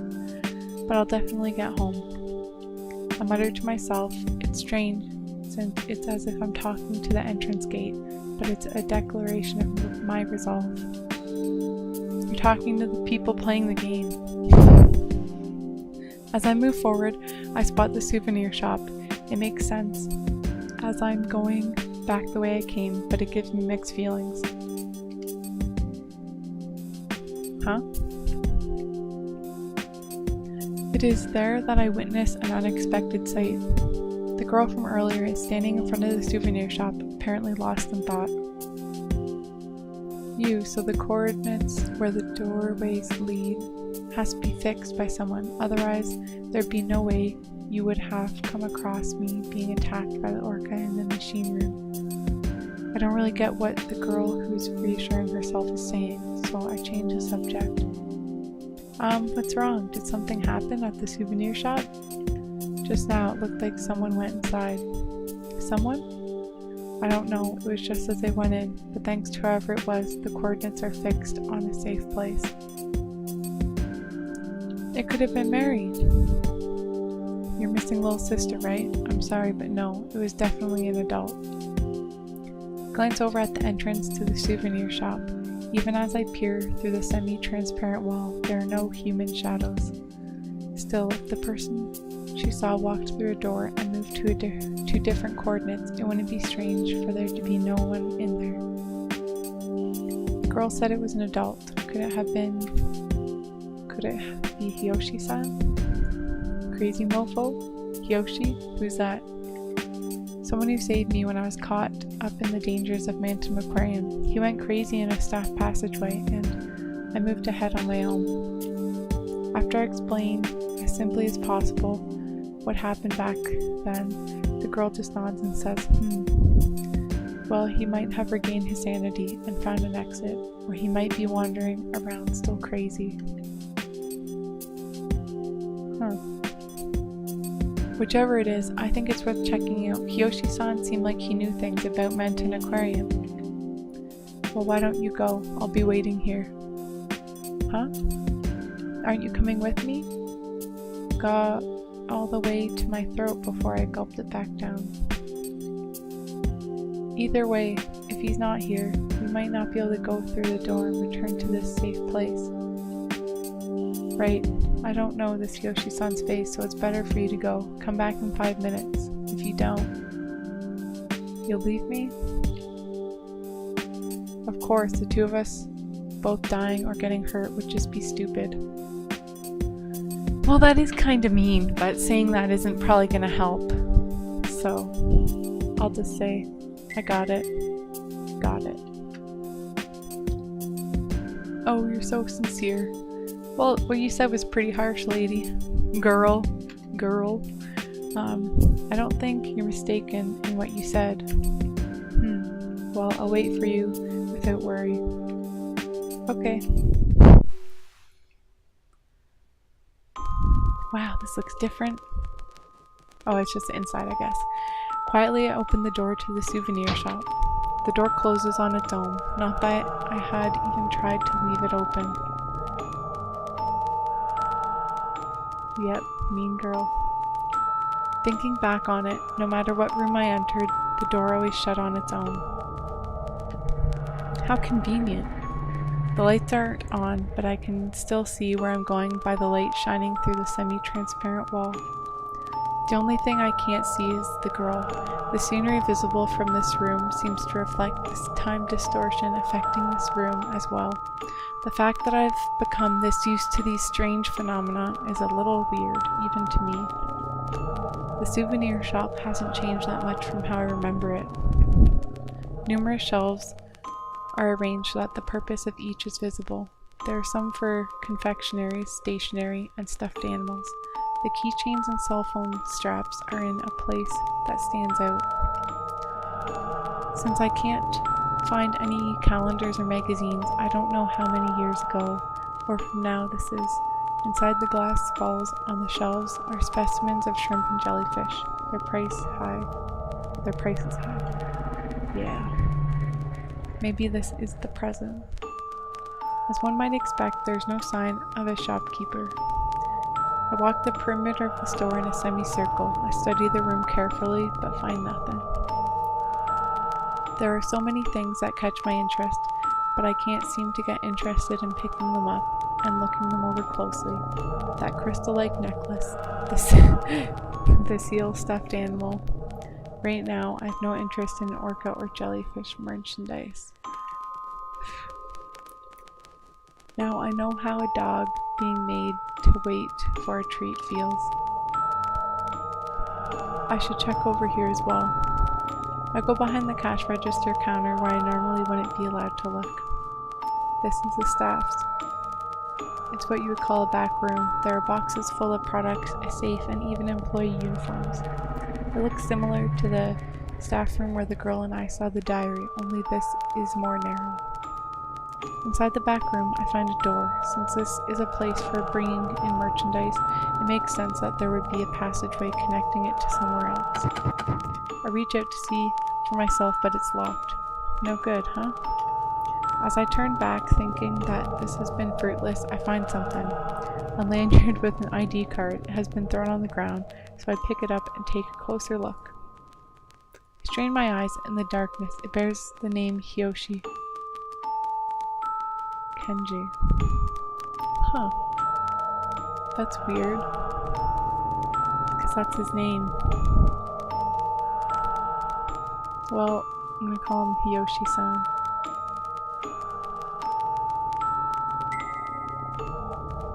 This is Yoshi-san's. It's the same as the employee ID card that Hiyoshi-san had before we entered Manton Aquarium. There's no picture on it, so it's just words, but I remember it. The card is spotless. Unexpectedly, he's showing some propriety. So Hiyoshi-san has been here. Does that mean the one the girl saw was him? Could it be that he headed for somewhere else from this room, but he was able to lock the door? When I entered the souvenir shop, he was already on his way out, and I only came after he had locked the door. I had just missed him. Huh. I don't think there's anything else important here. I'll go back and tell that girl. I say that just as I realize it's almost been 5 minutes. I'm so glad this is a safe place. Sure it is. Oh, I just heard a bad noise. As if in reaction to the fact that I'm leaving, the sound of a dull thunk echoes. Kah. I let out a small scream. The sound is that of something falling. Even in the gloom, I can make out the outline of what fell. Oh, what? It's just a frog. Not what? There shouldn't be frogs in the souvenir shop. The proof of its identity is in its shiny exterior that doesn't belong to an ornament or a toy. I wonder if it's like a poisonous one. It's a large toad. I think it's the appropriately named giant toad. The reason I know about it is because a TV show was talking about it recently. story is about how in Australia the toad had been imported for pest control, but before they realized it, its population had increased and was disrupting the ecosystem. Take it to your friend Himeno, it can eat all the parasites. Characteristic of the species is a gland on the back of its head that looks like a wart, from which it seems they can eject venom. This venom was cited as the cause for alligators and other native species being killed. That's right, poison. What bad luck, I think as I clench my fist, but it's only one. Put a little more space than necessary between us in order to avoid the giant toad. That way, even if there's another lurking nearby, it should be okay. The shells become a wall for me. Even though frogs have the ability to jump, they shouldn't reach that height. Yeah, but this is, Manton Aquarium. Anything's possible. It's really loud for being just one toad making a gwah sound rather than a normal croak. Gwah, gwah, gwah. It's laughing at you. Although it's poisonous, hearing its cry in a safe place like this makes me think of it as cute. This doesn't seem like a safe place with a poisonous toad there. Even though I think that, I can't be careless. Plopping sound resonates once more. The toad cries out, going from a death rattling like sound to thin breathing, then finally a pause. Soon resumes with an even lower voice than before. What? Oh, what the heck? I take a look where the toad was. It is nothing less than ghastly. The toad has been crushed by another frog that has fallen from the ceiling. That's a tiny frog to crush that big toad. As 4 legs are widespread, its internal organs leaking from its abdomen due to the fall. But that isn't all. The second frog has a white striped pattern characteristic of a certain type, but I don't know its name. When the other frog fell on the giant toad, it stimulated the gland, so naturally poison leaked out. At the edge of its right foot, its toes having become melting. Melting? No way. The frog's poison is an acid. It paralyzes or acts as a neurotoxin. If it gets in your eyes, you can lose your eyesight, but basically it's for catching prey by poisoning it to death. This poison is different and more brutal. However, the second frog is even more menacing. As if taking vengeance for the right leg it lost to the poison, it secretes its own venom. The toad's corpse puts up no resistance, its body steadily melting away. I pinch my nose at the mixed stench of the dead body and the acid. Even as my spine grows cold, the room steadily becomes humid, most likely due to the breath of the living creatures in the room. The sight of the frog melting away from the poison is enough to cause bile to rise up in me for a moment. Why aren't you leaving yet? But there's no way I can look away from it beyond the fact that I don't know what's going to happen next. I have to pay attention as I head for the exit. I look up at the ceiling, but there's no sign that I'm being followed by any frogs. It's as if they fell from nowhere. If anyone falls on me, it means this place isn't safe. What do you mean? It's not safe anyway, even if they don't fall on you. Speed up as I head for the exit. The reason I don't break into a full run is because I know I might trip or fall at a time like this. Plop, plop, plop. A nearby sound fills me with fear and despair. Frogs fall right in front of me. 3, 4, it becomes difficult to count them. Just as I panic and attempt to turn back, I hear noises from behind me. Croak, gwah. They begin to speak in unison. The frogs are actually singing it around, but I hate that they sound so joyful. Hearing the frogs croak on either side of me leaves me with nothing but fear. If I step on one of them, the poison will probably dissolve my foot. That being said, there isn't enough room to leap over them, and if I do, one of them may jump up and touch me. As they're preparing to attack me while I'm off guard, their numbers increase even further. Crowded in such a small space, they are melting each other's bodies with their poison. Oh my gosh. I avert my eyes from the damaged frogs. As the danger increases, it's not a tragedy. I can continue to watch. As the amount of bodily fluids on the floor increases, the frogs who step in the puddles of poison have their toes melted off. Then they secrete their own fluids and the cycle repeats. Oh my gosh. On top of that, there are those whose bodies are melted by their own poisons as well. Somehow suppressing whatever is welling up inside me, I finalize my plan. Over here. I pull some merchandise off the shelf with my hand and make some space. The original two are still left, but it's better than being surrounded. I step out onto the floor and leave the shelf to keep them from reproducing anymore quickly. No! Oh, it's just getting worse. As if they had been lying in wait. Numerous frogs fall from every which way. They are small creatures with shrill voices, red and yellow, green and striped and varied. The intense amount of color saturation is making me feel sick. They're all poisonous. I know this variety of frog well. Among poisonous frogs, it is the most infamous type. Poison dart frog. Even under normal circumstances, it carries deadly poison stronger than that used in blow darts. It is the strength of that poison. Oh, if the strength of that poison has been taken to intense levels like the other creatures here, it could probably instantaneously melt even my bones. Huh. What should I... There's still a distance between the door and I. 3 steps. No matter what, I can't take those 3 steps. There's nowhere for my feet to land. The floor is covered in the squishy bodies of frogs and their acidic poisonous fluid, as well as the corpses of those frogs that have melted themselves. Why not, like, push down a shelf on them? Like, walk on the shelf. Not knowing where they're coming from, there's nothing I can do. Even the sweat falling from my forehead seems like venom to me, as if some kind of illusion. Shh. I don't want to see it as if nothing else can be done, but... You're slow. The light suddenly shines through the darkness. A soft breeze blowing in through the crack returns me to my senses. Girl, cover your eyes. What? Immediately after saying this, the girl pulls a pin. Oh, okay. I was wondering what was going on from the fire extinguisher she's holding. The entire inside of the souvenir shop is filled with the smoke. What? From the fire extinguisher? A fire extinguisher. But now we can't jump over the frogs. I can see what's going on. This isn't all.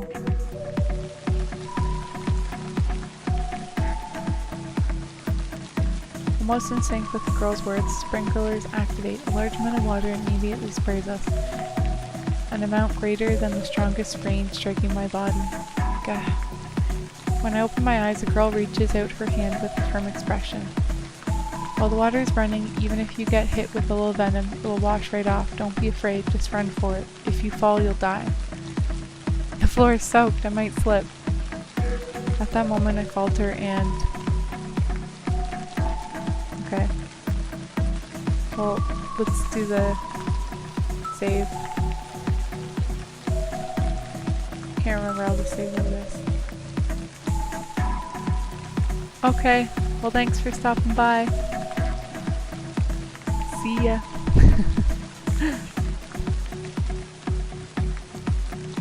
Try to catch one of your streams if you're streaming when I'm on. Just run straight through. Got it. I have no time for doubt. I run for it through the rain from the sprinklers. God. Try to run with it, looking at my feet. The sensation of squishing the slippery meat continues. The liquid that gets scattered about with a squirting sound is washed off in the rain. Just 3 steps, that's just a moment.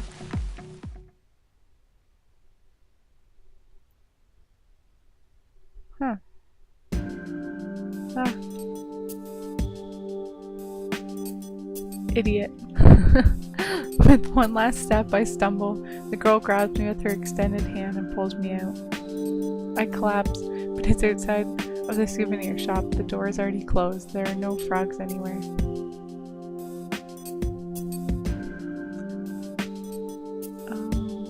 Haha, thank you. But it's already been more than 5 minutes, so why?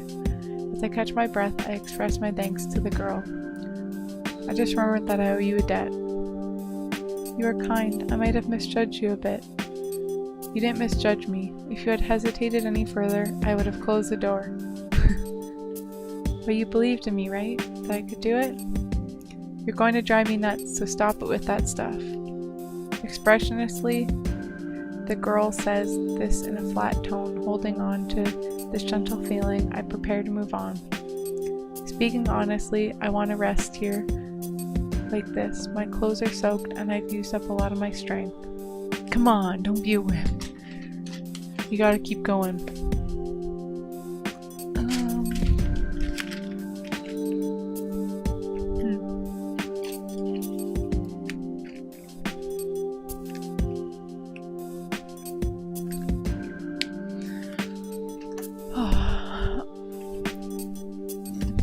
However, it feels like if I were to really relax, I may never get up again. If I don't keep my momentum, I can't save Jimeno. I'm able to gain some relief from resting against the wall. The girl who rescued me seems to be resting just like I am. Huh? This gotcha is... As we are resting against the wall, I recognize the type of gotcha situated in front of the souvenir shop has changed. How ironic, 5 years ago. What do you mean? You said it yourself that your sister went missing 5 years ago. You remembered? Of course. Inside the gotcha machine there are many keychains. They all have charms of various creatures attached to the droplets. The link between Mary and I. And now the item of my memories that links Jimeno and I as well. My little sister.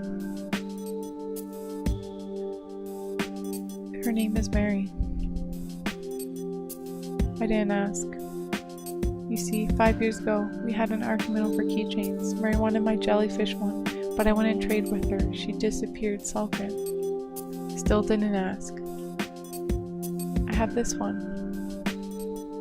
Take the keychain that I have received from Jimeno out of my pocket. It's the one with the starfish attached to the droplet. Huh? As I hold it out to the girl, I realize there's something attached to the back. A picture printed on a sticker. It's a pretty old sticker. At that, a small girl and a man embracing her. The two of them are smiling and seem to be having a lot of fun. The man who is wearing a suit and seems quite serious is probably her father. The words Manton Aquarium run along the picture's border.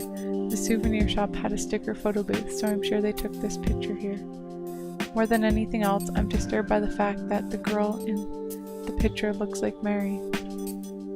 It's not just her face, but her long hair, and that smile too. As her big sister, this girl seems like she could be Mary's twin. Hey, that's... Pointing to the keychain, the girl speaks. My consciousness is yanked back from my memories. What is it? I ask the girl as she shows interest in the keychain, but I receive no response. Her averted eyes tell me nothing.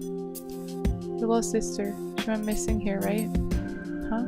Yeah. The girl suddenly changes the subject back, leaving me a bit flustered. She doesn't press any further with questions. It's the same with my dad. Huh? But in my case, I know he's dead rather than missing, so it's different. I know he was murdered. Your father was murdered? I can't grasp the detached way the girl is speaking. She's talking about her own family member, but the girl is completely apathetic. She has the calm of someone reading a newspaper article aloud. Well, I'm going now. But I haven't heard all of the girl's story yet, and if things get like they were before, it'd be better if there are two of us. The words won't come out right, but the state of panic I'm in should be enough to express what I want to say. However, the girl stands her ground to the end. When I'm with you, you hold me back. Hold you back? What do you mean?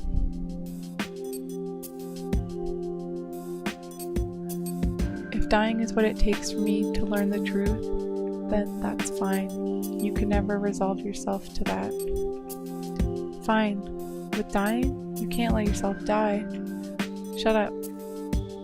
Shut up? You're awful. You have that friend Jimeno, right? If you die, what happens to her? I have no idea whether or not this is her way of trying to encourage me.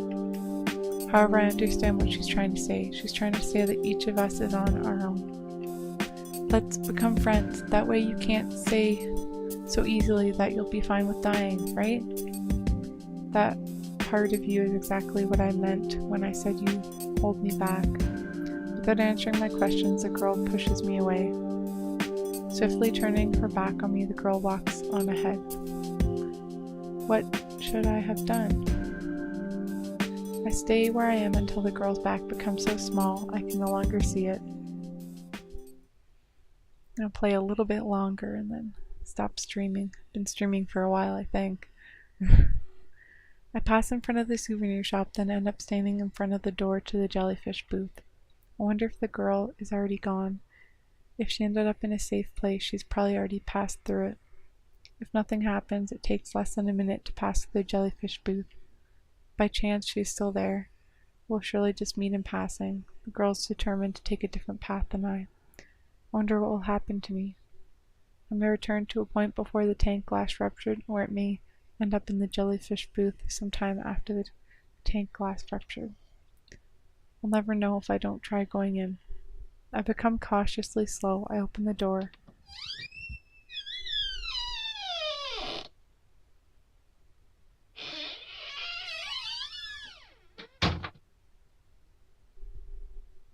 Huh? At that moment, the air becomes shaky. Oh. What is this? It's different. The field of view before me becomes red, and the air becomes so cold it could freeze. This is no longer a matter of dimensions, of wondering what time period this is. Something is different. This jellyfish booth is distinctly in a different place from the aquarium. All the water in the tanks, it's red. In the jellyfish booth, I know the transparent jellyfish are illuminated by various colors of lighting. The red and purples are usually a pretty sight, but this place is different. Of all the pillar-shaped tanks are bright red. It's a repulsive sight, as if all the water has been replaced with blood. I have to go. A bit confused, I take a step forward. Despite the fact that the floor at my feet should be solid, I stagger. My sense of equilibrium is off. I proceed 1, then 2 steps. At that point, I start to feel like I might fall. Even so, I head further inside. If I can pass through another door, I should be able to escape this bizarre phenomenon. No matter what, I have to hurry. Suddenly I stumble and place my hand on a pillar tank. The temperature of the tank is slightly warmer than that of the cold air. Ooh. Huh? Just as I'm about to move forward, using the tank to support myself, I peer into the red water. Where there should be jellyfish floating about, there is something completely different. Oh! Ahead. No! I'm unable to stop the scream that burst from my mouth. An unbelievable sight stops me in my tracks. Ahead. A face. Yeah! A human face floats about. Whatever is below the neck appears as if it has been assimilated into the blood, blending in with the contents of the tank. It isn't just one of them. Just as with the previous jellyfish booth, there are more and more and more. I wobble and break away from the tank, landing on my backside. I don't know whose face it is. It's not as if it would be someone I know. But no matter which face it is, they all seem to be staring at me here in the heart of the jellyfish booth. Taking a step back, I see that all the tanks have human faces floating inside them. They have some differences, such as some faces being blank, some have their eyes bulging open, and some have bloodshot eyes, but they are looking at me. What is this? That face over there, their nose is twitching. This face lips are trembling, and way over there, that one has a crease in its brow. But my heart beats faster. It's rhythm with my heartbeat. I experience a hallucination that the faces in the tanks are drawing closer. No, this is... What? Haha. No. It isn't a hallucination. I'm certain that all these faces are getting closer to me. The fact that they're getting larger serves as proof. The boundary between the tanks and the air is gradually being removed. The room is becoming all water. The faces are swimming in that water, drawing closer to me. As the faces draw closer, the sound within the water grows louder. Rather than someone's laughing voice, it is the sound of someone sobbing that grows louder instead. Either way is the same to me, wearing away at my mental state. Ha ha ha. Stop it. Hee hee hee. A face unfamiliar to me is sneering at me. Little by little, these unfamiliar faces are closing in on me. Before I realize it, my feet can no longer confirm whether the floor is there or not. Holy, I have to go. So I put all my strength into my knees. I've already learned that time is of the essence. I have to take some sort of action. Should I use force? Should I steady myself to move easier? If distance is the issue, then the way I came is just a bit closer. Save. Just move on. My resolution can no longer be shaken. Even if I go back, I don't know if it will be safe. In that case, I'll have to choose the way, even a small chance. Unable to tell whether I am floating or standing, I frantically move my arms and legs. Faces are closing in, but even as I look up, I am not afraid. Persuading myself, I move forward a bit. Even if there's no feeling left in my legs, I get the feeling that I actually am drawing closer to the door. Just a little more. Suddenly, a loud sound interrupts my movements. That sound is familiar to me. It's a sound I've heard in this jellyfish booth before. The sound of the glass breaking resonates from behind me. Still, I won't give up. I refuse to turn around. If I were to see something bad right now, this time my heart may really break. In that case, it may be better for me not to know. Yeah. Hi, hi, hi, hi. On the heels of that thought, various voices still laughing and crying begin to resonate behind me.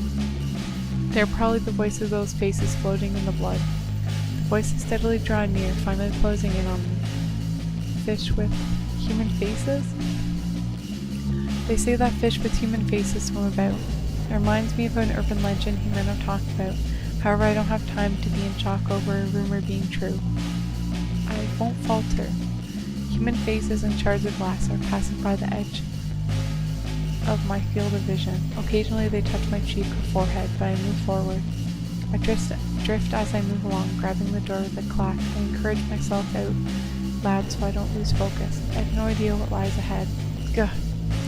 Almost at the same time as I pull open the door, I begin to feel heavy pressure against my back. It's heavy, why?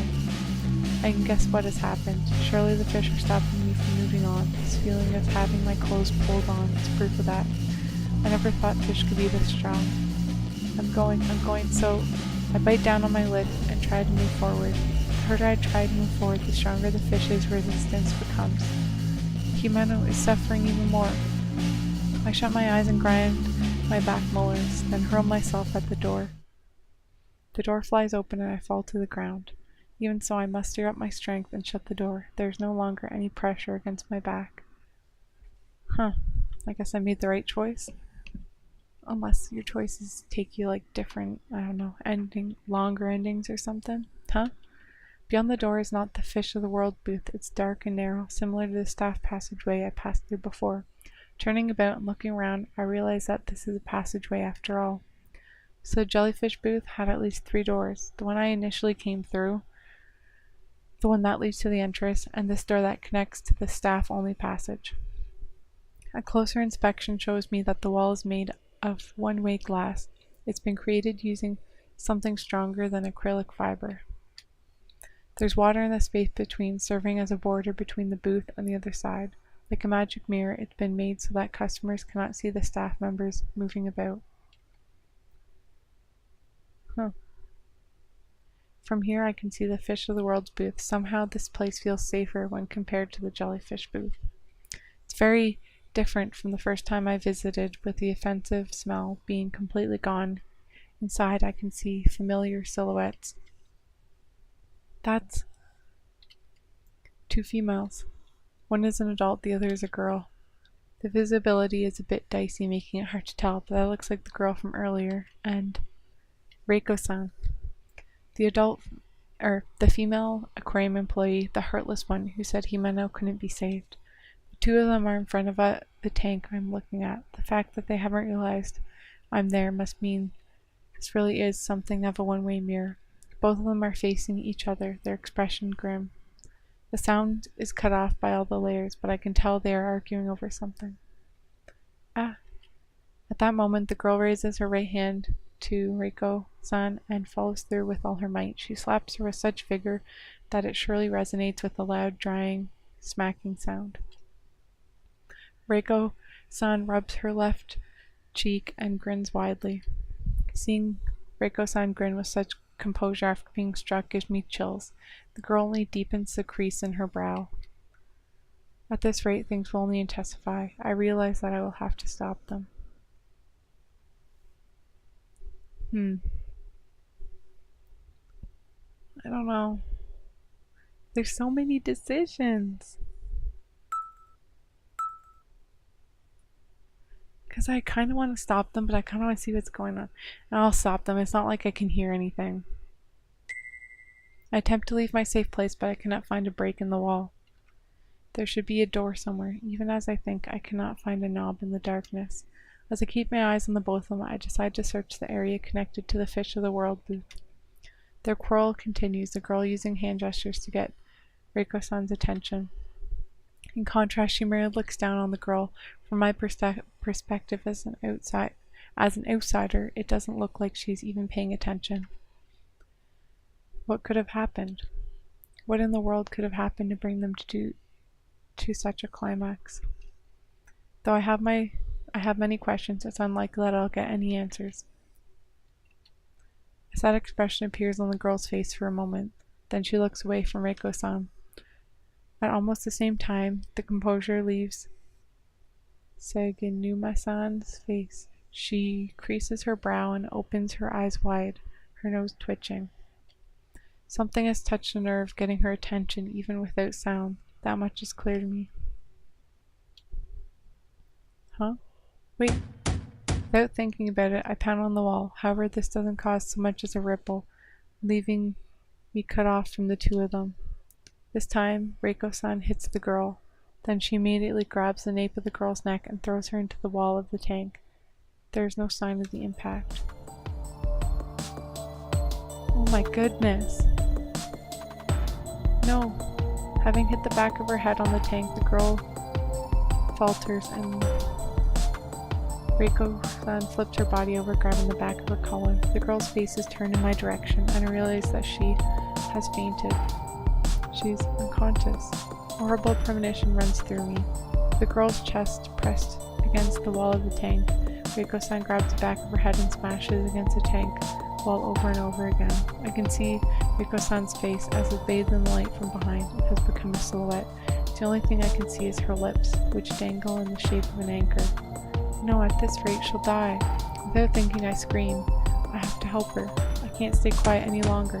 At any rate, I pound on the wall before me. Come on, please, let it get through.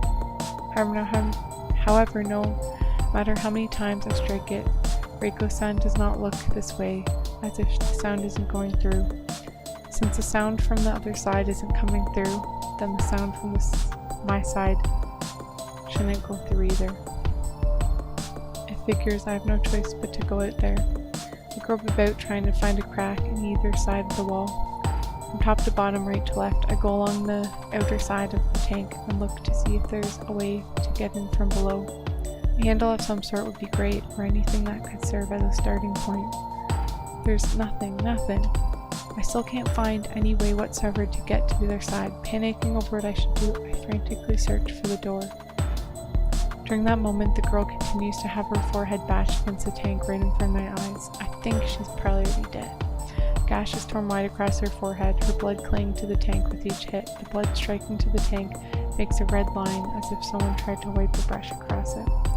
That one line of quickly becomes two, then the two merge into a large flow of blood.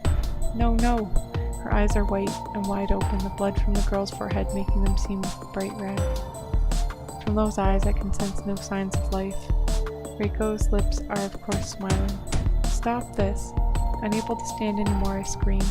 However, it is pointless, merely echoing back through the passageway I'm in. stop. This already. No movement is left in the girl, save for the shaking of her eyeballs. Not just blood from her forehead, but her entire body goes limp. Fluids from all over leak out. Huh? As the life has faded from the girl, I see a small movement from her lips. I mimic that movement with my own mouth. The truth of the deep sea. These words are in voice. I have no idea whether or not that's what she really said. However, to me, that's what it seemed like the girl was saying. Reiko tosses the girl. She flops over as she hits the floor, having been reduced to a mere object. My mind goes blank and I sit down. I couldn't save her. She was right in front of me at a distance short enough that I could have touched her by reaching out my hand, but I couldn't save her or do anything to help. Just in case, Reiko kicks the girl over. Her heel strikes the hard floor, and that which was the girl's head flops over.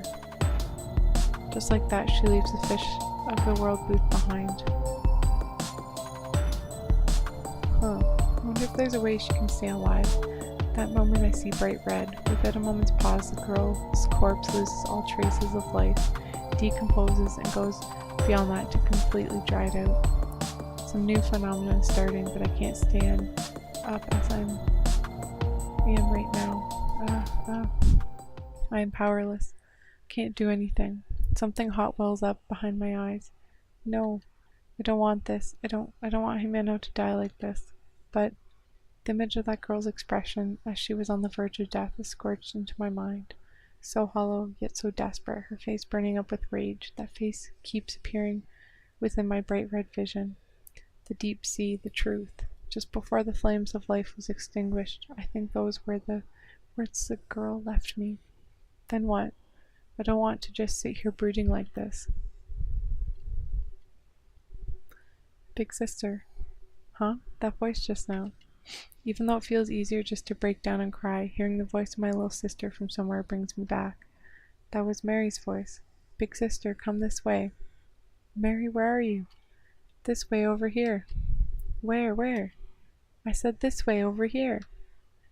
It is Mary's voice. It really is, but from where? Before I realize it, I'm on my feet. Mary's voice echoes about the room like an announcement from a loudspeaker, but I can't find the source. I don't want to lose sight of this one strand of hope that has filled the hole left by my feelings of anxiety. Let's go. I cannot forget that girl's death. Stricken with grief and near the breaking point, I hold myself together. Thanks to Mary.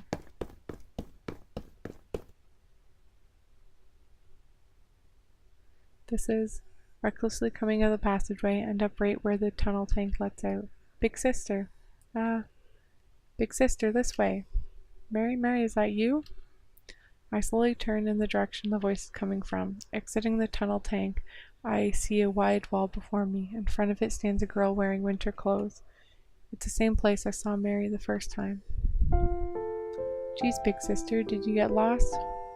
Mary, I'm glad. Mary, are you really here? Really here? I'm right here. The same color hair as mine, the same color eyes.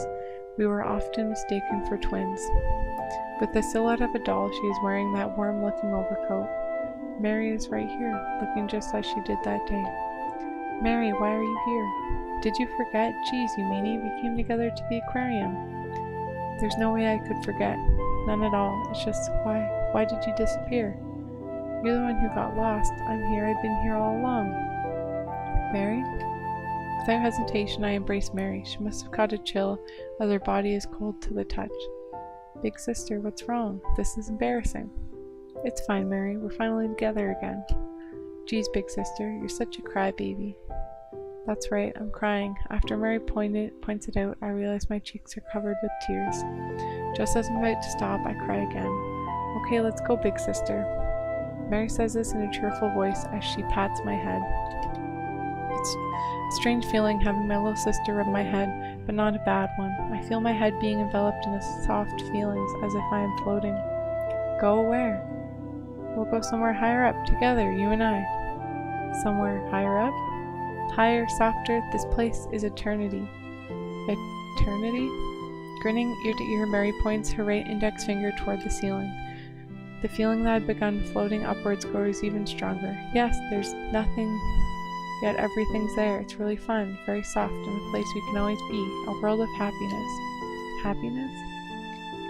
I don't really understand what Mary's trying to say. But if it's happiness, that might be okay. The fact that I'm able to reunite with Mary like this makes me extremely happy. My thoughts melt together in happiness at being with Mary. I smell something sweet, with a hint of lemon. If that's what the world will be like, we'll surely be happy.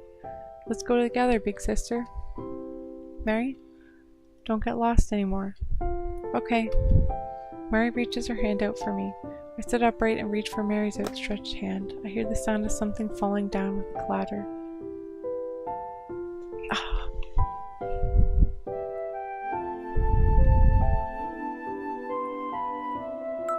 There's too many choices. Well, let's wait. Drawn to the sound, I look down at my feet. The keychain with the droplet and the starfish, that precious memory of Mary and I. That unstable bridge connecting Himeno and I. This keychain has a sticker with a picture printed on it attached to it. Its back, so it probably isn't Mary's, but it has the same shape. Sorry, Mary. I've been regretting not trading you the jellyfish keychain this whole time. I got so hung up on something so petty. You know that whole thing? It doesn't matter. Huh? At Mary's words, I withdraw the hand I hold out to her. Just now, Mary said it doesn't matter. Not, don't worry about it, or it's not important. She declared it nonchalantly, with that smile she always wears. My heart resounds with a loud thump. At that moment, Himeno's words float through my mind. For argument's sake, even if this Mary girl's here, she would have grown in 5 years, and her clothes wouldn't be the same. It's summer, so she wouldn't be wearing a coat, moreover. All of a sudden, that floating sensation disappears, and instead I feel the impact of falling to the ground. In reality, I had been sitting, so my fall was more like tipping over. This isn't right. This isn't right? What's wrong, big sister? Come on, let's go. No, this isn't right. Himeno's words vividly rush through my mind. Surely Himeno has saved me, because now I can clearly see the form of that thing before me. You're not Mary. No matter what, Mary was never the type of girl to just say it doesn't matter. Not to mention that the keychain had been so important to us, I can't see her declaring that something like that doesn't matter. What are you saying, big sister? I'm Mary. I'm Mary. When Mary refers to herself as I, she always drags it out. As I get up, I announce this to the thing before me.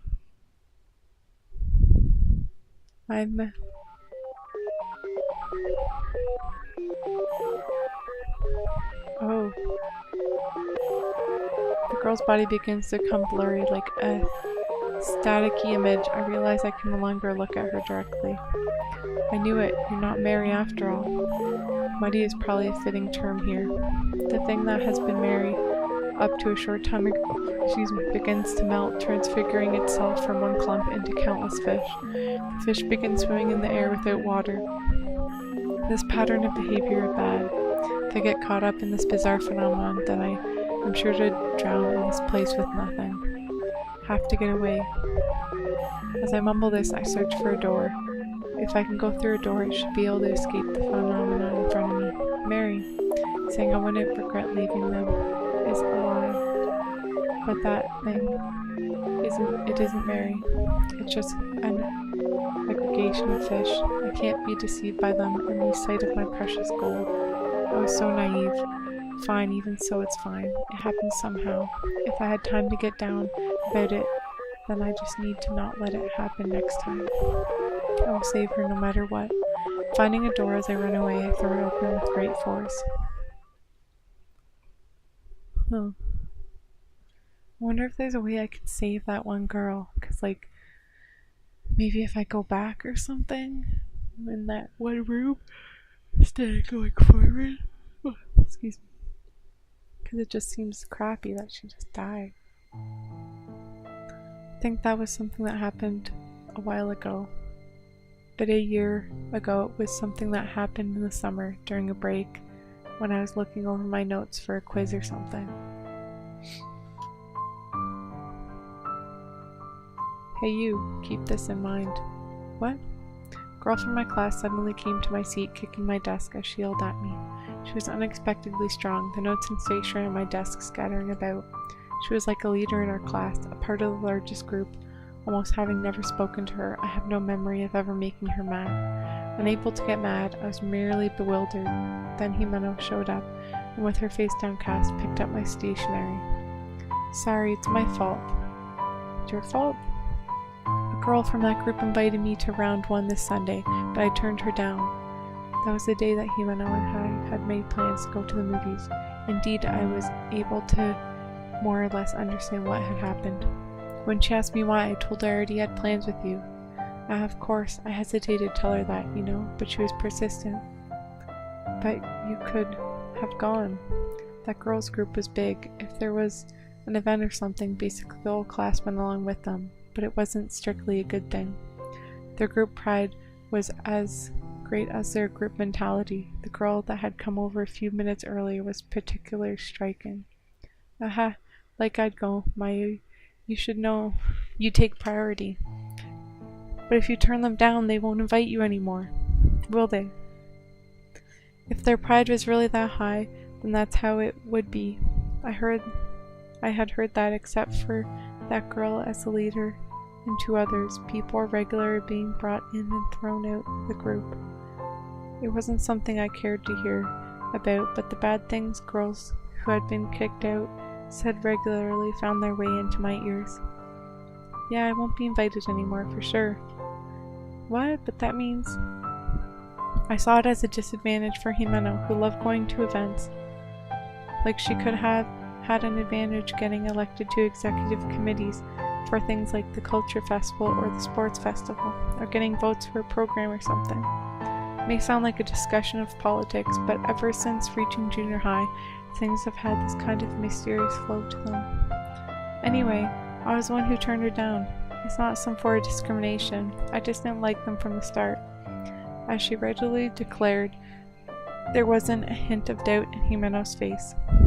This kind of thing happened several more times until now. Cheerful and fun to be with, beautiful Himeno was also popular with her classmates. Since I was always with her, there were plenty of instances of jealousy. From what I saw, Himeno didn't discriminate against anyone, or try to butter them up, just like with the girl from that group. I haven't asked Himeno. Himeno, why are you friends with me? Is that really something you need to ask? More importantly, it's not like I'm being your friend as some kind of favor. I'm your friend because it's fun, okay? Every time I asked, Himeno laughed it off. I really loved that smile she gave me at those times.